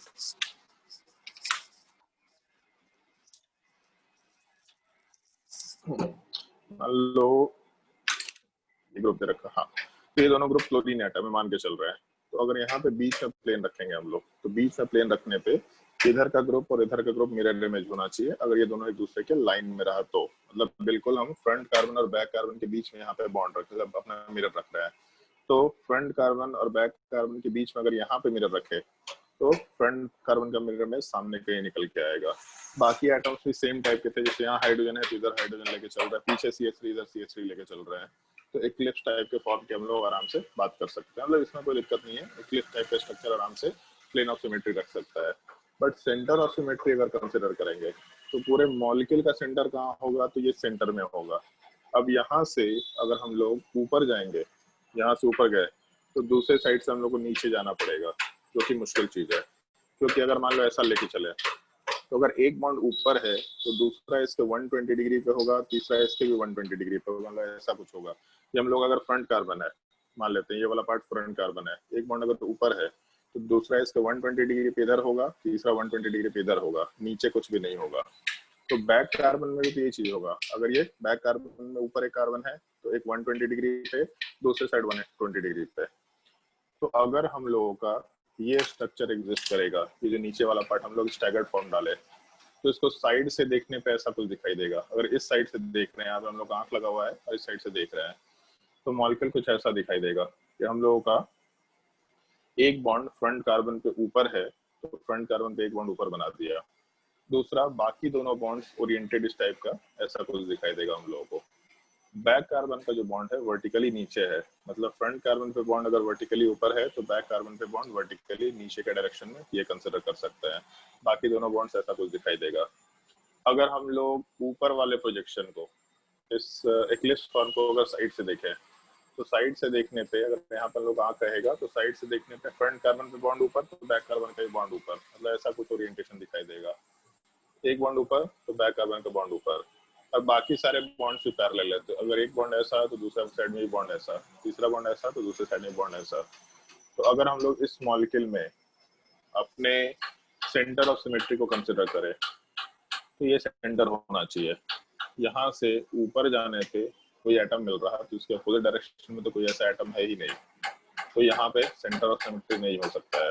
जब एक्लिप्स फॉर्म अगर रहा तो इधर से ऊपर जाने पे कोई एटम मिल रहा तो नीचे डायरेक्शन में जाने पे कुछ नहीं मिल रहा, यहाँ से इधर जाने पे एटम मिल रहा, अपोजिट डायरेक्शन में जाने पे कुछ नहीं मिल रहा, यहाँ से नीचे जाने पे एटम मिल रहा, इधर जाने पे कुछ नहीं मिल रहा। तो सेंटर ऑफ सिमेट्री तो एग्जिस्ट नहीं कर सकता है, ये बिल्कुल फिक्स है इसमें। दूसरे वाले को कंसिडर करें तो यहाँ से ऊपर जाने पे एक एटम है तो नीचे जाने पे एटम मिल सकता है, यहाँ जाने पे एटम है तो अपोजिट में एटम मिल सकता है, इधर जाने पे एटम है तो अपोजिट में एटम मिल सकता है। मतलब सेंटर ऑफ सिमेट्री में भी एग्जिस्ट कर सकता है, डिपेंड करेगा एटम्स के ऊपर, बट में भी एग्जिस्ट कर सकता है। और प्लेन ऑफ सिमेट्री की अगर बात करें, फिर से हम इन दोनों प्रोजेक्शन को नीचे दिखा रहे हैं। अगर ये हम लोगों को प्रोजेक्शन दे रखा एक्लिप्स फॉर्म वाला पार्ट दे रखा, तो एक्लिप्स फॉर्म में सारे बॉन्ड्स को पैरेलल बनाना है, एक बॉन्ड ऊपर दूसरा बॉन्ड ऊपर दूसरा, उसके अप्रोक्सीमेटली 109 डिग्री पे बॉन्ड बनाओ तो पीछे पैरेलल में एक बॉन्ड, तो इस टाइप से पैरेलल बॉन्ड बना सकते हैं। अगर यहाँ पे हम लोग एक प्लेन रख दें जो मिरर इमेज वाले पार्ट की जैसे फिर प्लेन ऑफ सिमेट्री की जैसा एग्जिस्ट कराना चाहेगा, तो ग्रुप 1 का मिरर इमेज हम लोग को पीछे यहाँ पे दिखना चाहिए, ग्रुप 2 का मिरर इमेज यहाँ पे पैरेलल बॉन्ड पे दिखना चाहिए, ग्रुप 3 वाले पार्ट का मिरर इमेज हम लोग को यहाँ पैरेलल वाले पार्ट पे दिखना चाहिए। तो अगर एक्लिप्स फॉर्म है तो फ्रंट कार्बन और बैक कार्बन के बीच में एक मिरर रख के हम लोग प्लेन ऑफ सिमेट्री आराम से बना सकते हैं, जैसा बताया भी था। जैसे मान लो कि हम लोग का फ्रंट कार्बन और बैक कार्बन है तो इसके बीच में हम लोग यहाँ पे आराम से प्लेन ऑफ सिमेट्री रख करके यहाँ का एक बॉन्ड और पीछे का एक बॉन्ड प्लेन ऑफ सिमेट्री बना सकते हैं। अगर मान लो हम लोगों का इसी में दूसरा फॉर्मेट था स्टैगर्ड फॉर्म, एक बॉन्ड ऊपर एक बॉन्ड नीचे, फिर एक बॉन्ड के एंटी पैरेलल डायरेक्शन में, लाइन पैरेलल दिखेगा लेकिन अपोजिट डायरेक्शन में जा रहा है, तीसरा बॉन्ड अगर ऐसा है तो एंटी पैरेलल डायरेक्शन है। जैसे देखिए दोनों लाइन पैरेलल है लेकिन पैरेलल में भी एंटी पैरेलल। एंटी पैरेलल का मतलब यही होता है ना, एंटी पैरेलल का मतलब क्या होता है एग्जैक्टली? वेक्टर्स में पढ़े थे। फिर से बोलो भाई, वेक्टर्स में तो पढ़े थे। एंटी पैरेलल का मतलब क्या? 180 डिग्री अपोजिट डायरेक्शन में, ऐसा? यस। हाँ, तो बेसिकली ठीक ही चीज बोल रहे हैं। लाइन पैरेलल है लेकिन अपोजिट डायरेक्शन में जा रहा है तो एंटी पैरेलल लाइन बोल रहे हैं इसको। सारे लाइंस एंटी पैरेलल टाइप के होंगे। जब ये ऊपर गया तो दूसरा पैरेलल लाइन है लेकिन अपोजिट डायरेक्शन में, ये नीचे गया तो दूसरा पैरेलल डायरेक्शन में बिल्कुल ऊपर के डायरेक्शन में चला गया। अगर यहाँ पे प्लेन ऑफ सिमेट्री बनाते हैं तो फ्रंट कार्बन के सामने यहाँ पे कोई एटम एग्जिस्ट ही नहीं करता है। मतलब अगर हम लोग प्लेन ऑफ सिमेट्री बनाना चाहेंगे तो यहाँ पे कोई एटम होना चाहिए जो कि एग्जिस्ट नहीं कर रहा। सिमिलर टाइप से ये ग्रुप नंबर मान लो हम लोग 2 लेके चलते हैं तो इसके पैरेलल में यहाँ पे कोई ग्रुप नंबर 2 एग्जिस्ट ही नहीं कर रहा। ग्रुप नंबर 3 के पैरेलल में यहाँ पे कोई एटम एग्जिस्ट ही नहीं कर रहा, तो यहाँ पे प्लेन ऑफ सिमेट्री बना पाना पॉसिबल ही नहीं हो सकता है।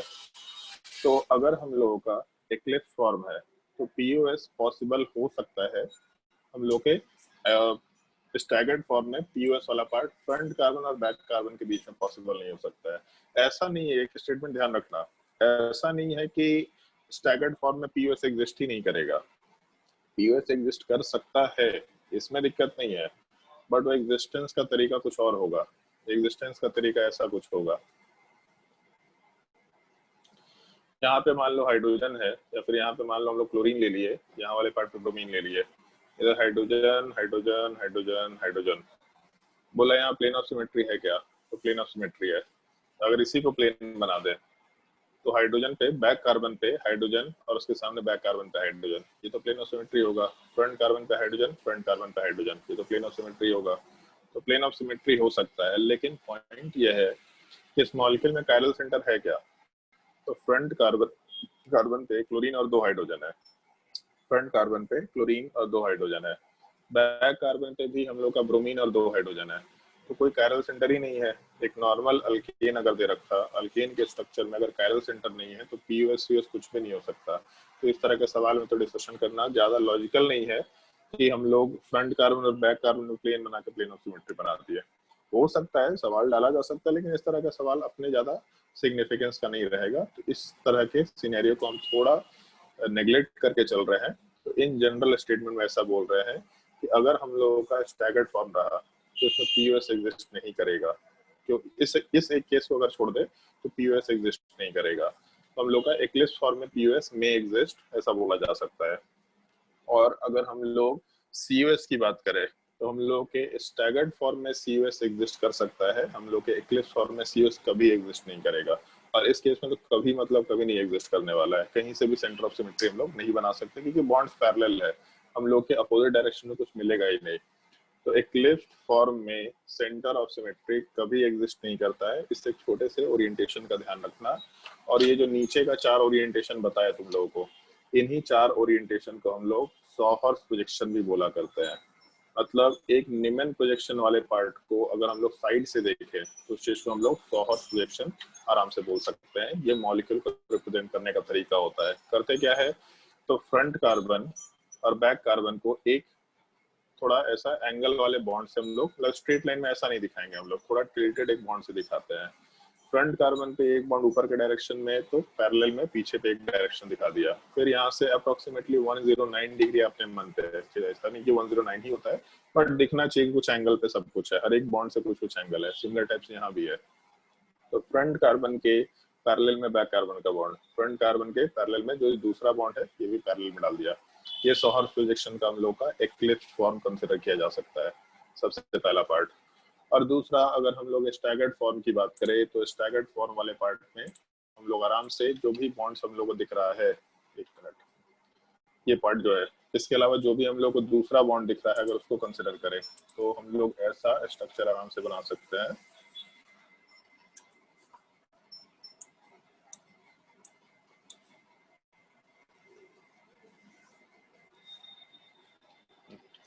दूसरे पार्ट को ऐसा बना सकते हैं, थोड़ा एक टिल्टेड बॉन्ड है और टिल्टेड बॉन्ड में अगर फ्रंट कार्बन के ऊपर बॉन्ड रखा तो बैक कार्बन बिल्कुल 180 डिग्री या एंटी पैरेलल बॉन्ड रखेंगे।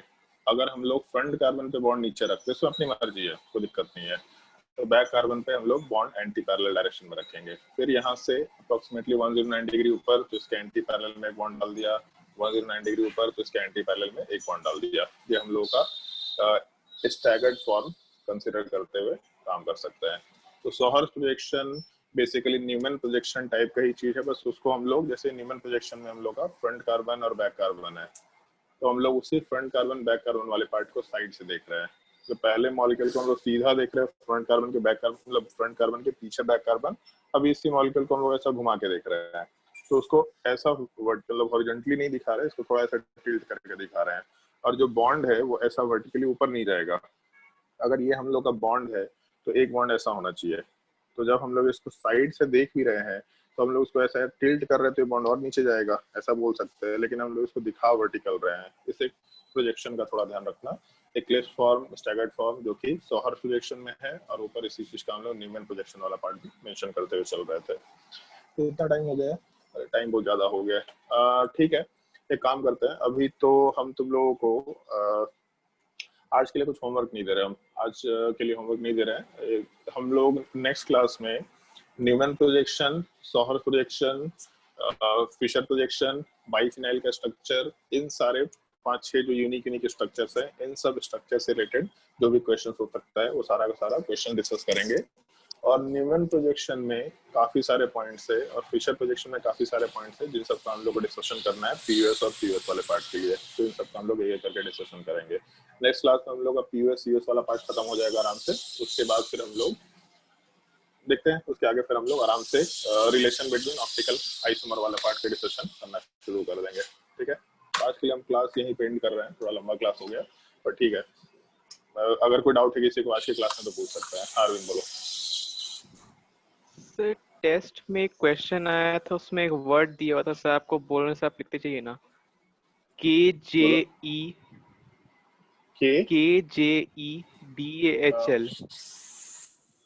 हाँ, जेडाल्स मेथड। सर इस पे एक क्वेश्चन था। तो जेडाल्स मेथड वाले सवाल का, एक्चुअल में सवाल जेडाल्स मेथड का नहीं है, मतलब है तो जेडाल्स मेथड का, बट वो सवाल डायरेक्टली बना सकते हैं, तो उसके लिए जेडाल्स मेथड की जरूरत नहीं है। ये सवाल हम इसलिए डाले थे, ये तुम्हारे ऑर्गेनिक केमिस्ट्री में जो सबसे पहला टॉपिक है ना, शायद से नहीं, सबसे पहला नहीं, सबसे लास्ट टॉपिक है, उसमें देखना जेडाल्स मेथड है, दूसरा ड्यूमा मेथड है, तीसरा कैरियस मेथड है। ये तो ज्यादा काम का है भी नहीं, बट ये दोनों पे सवाल आता है। इनफैक्ट मेडिकल में ज्यादा सवाल आता है। उस सवाल को पढ़ो, उस सवाल में शायद ऐसा दे रखा था जितना हमको पढ़ के दिखा था कि एक कंपाउंड है, उस कंपाउंड के अंदर नाइट्रोजन है, ठीक है। हमको नहीं मालूम कि कंपाउंड क्या है, बट कार्बन, हाइड्रोजन और नाइट्रोजन एग्जिस्ट कर रहा है, ठीक है। हम लोग किसी तरीके से कुछ रिएक्शंस करा के यहाँ से NH3 का फॉर्मेशन कराए। सिंपल सा बात है, मतलब कुछ भी करा करके हम लोग NH3 का फॉर्मेशन कराए।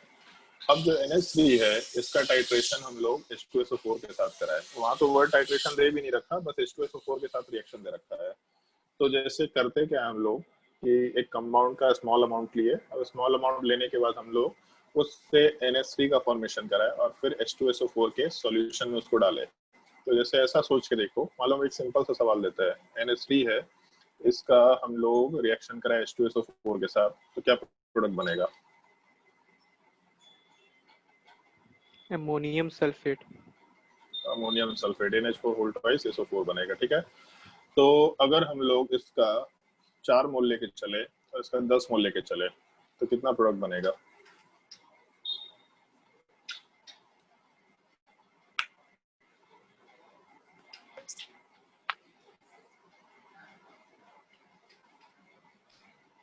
बताओ भाई, जल्दी जल्दी बोलते जाओ। अगर NH3 का 4 मोल लेके चले और H2SO4 का 10 मोल लेके चले तो इसका कितना प्रोडक्ट बनेगा?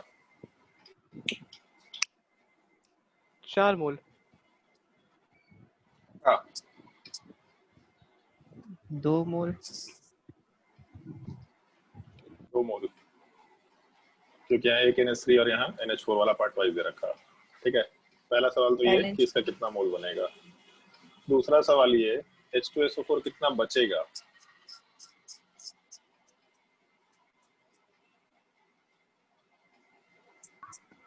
तो सर वहां पे हम लोग रिएक्टेंट में स्टोइचियोमेट्रिक कोएफिशिएंट 2 नहीं डालेंगे? नहीं डालेंगे, बट हम बैलेंसिंग तो किए नहीं ना, तो बस सवाल पूछे सही। तो तुमको बैलेंसिंग बाय डिफॉल्ट लेकर के चलना है। अनूप पहले का आंसर सही बताया, दूसरे का आंसर गलत बता रहा है, 6 मोल। दूसरा सवाल, H2SO4 का कितना मोल बचेगा?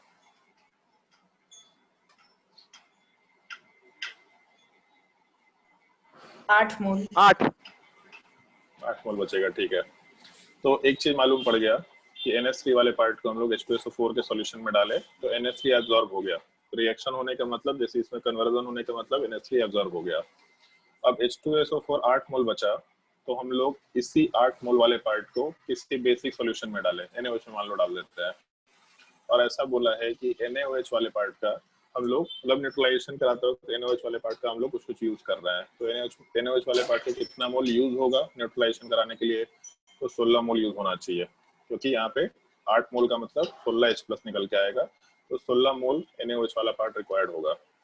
तो इसी चीज को जेडाल्स मेथड में यूज किया जाता है कि एक अननोन कंपाउंड है, उस अननोन कंपाउंड वाले पार्ट को हम लोग यूज किए, उससे अमोनिया बनाए।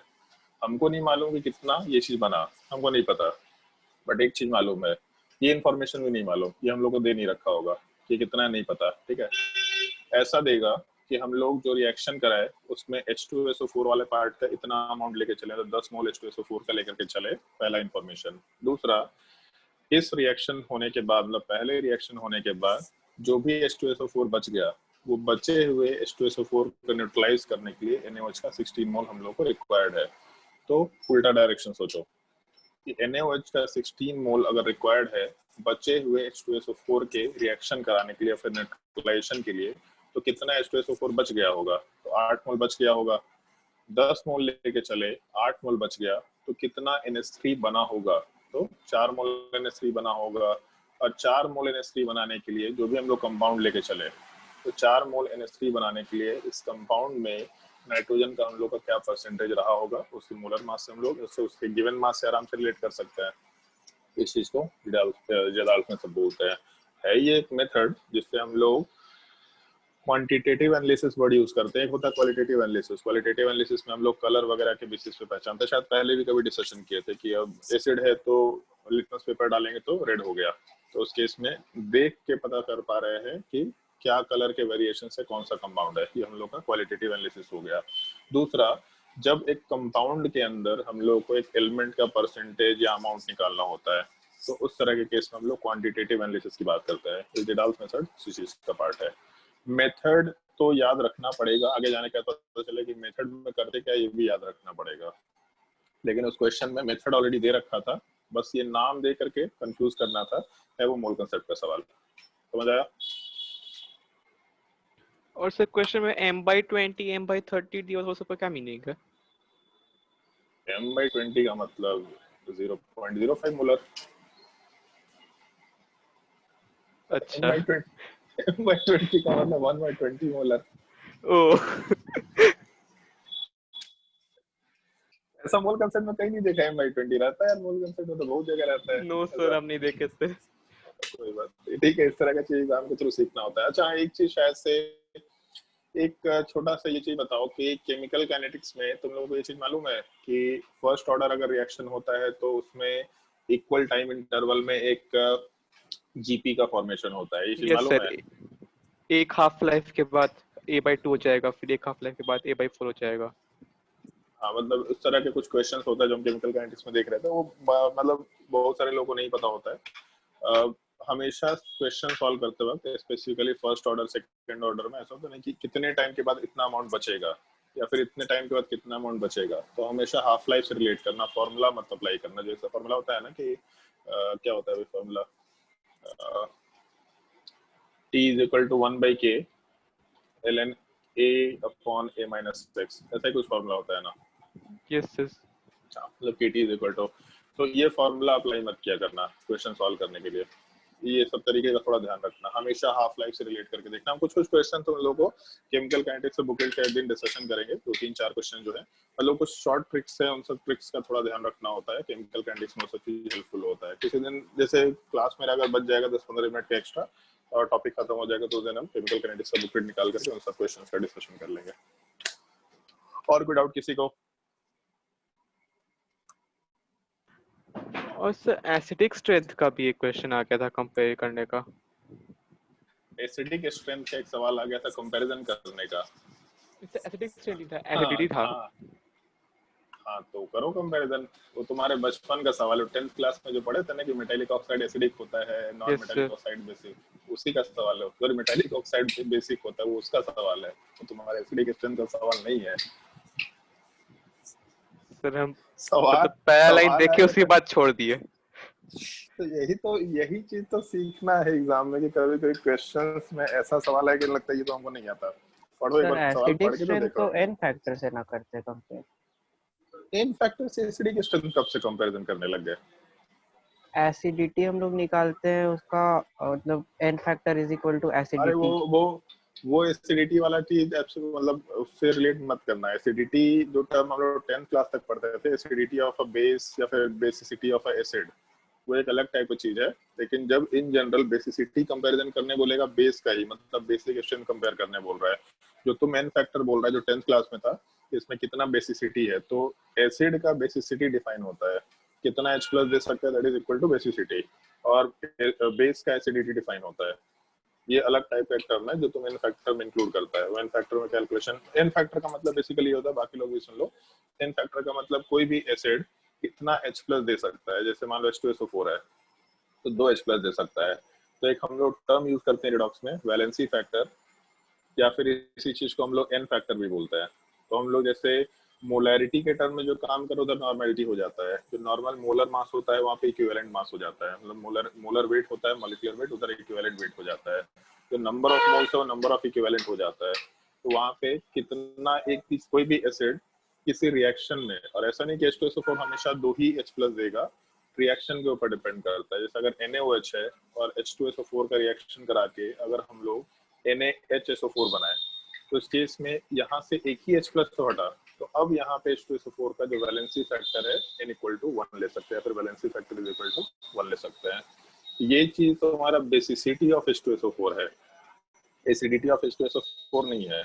अगर सवाल में ऐसा बोल दे compare the acidity of H3PO4, H3PO3, H3PO2, compare the acidity of, तो तीनों एसिड्स है और इसी का एसिडिटी कंपेयर करना है। तो एसिडिटी कंपेयर करने का मतलब है कि हम लोग एसिडिक स्ट्रेंथ कंपेयर कर रहे हैं। अगर सवाल में compare the basicity of these acids बोलता है, तो बेसिसिटी वाले पार्ट पे इन जनरल हम लोग नंबर ऑफ H प्लस के टर्म में काम कर रहे होते हैं। उसको उसको रिडॉक्स तक ही कंसिडर करके छोड़ देना होता है। कभी भी एसिडिटी और बेसिसिटी वाले पार्ट को जब भी हम लोग बोलेंगे तो एसिडिक स्ट्रेंथ बेसिक स्ट्रेंथ के टर्म में लेकर के बात किया करेंगे। तो सवाल को देखना अरविंद, उस सवाल में 10th क्लास के नॉलेज के ऊपर सवाल है। वो सवाल तुम्हारा एसिडिक स्ट्रेंथ का तो है या शायद बेसिक स्ट्रेंथ का है, बट उसमें एक पार्ट एसिड है एक पार्ट बेस है, उस टाइप का सवाल हो, तो उसमें ऐसे ही कंपैरिजन हो जाएगा। और कोई डाउट किसी को?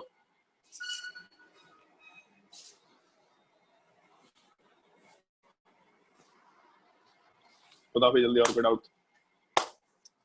चलो ठीक है, अगर डाउट नहीं है तो फिर नेक्स्ट क्लास में आराम से हम लोग आगे का टॉपिक कंप्लीट करेंगे। पीयूएस का बहुत अच्छा सवाल करेंगे। नेक्स्ट क्लास में हम लोग एमएस चौहान से बहुत सारे क्वेश्चन होमवर्क देंगे। ज्योमेट्रिकल आइसोमेरिज्म तो हो ही चुका है, तो एमएस चौहान का बहुत सारा क्वेश्चन होमवर्क मिलेगा, और उसके अलावा ऑप्टिकल आइसोमेरिज्म का भी एक और असाइनमेंट जो देंगे उसके भी क्वेश्चन का डिस्कशन करेंगे। नेक्स्ट क्लास में कंटिन्यू करते हैं, आज के लिए इतना ही। Thank you sir. Thank you sir. Sir.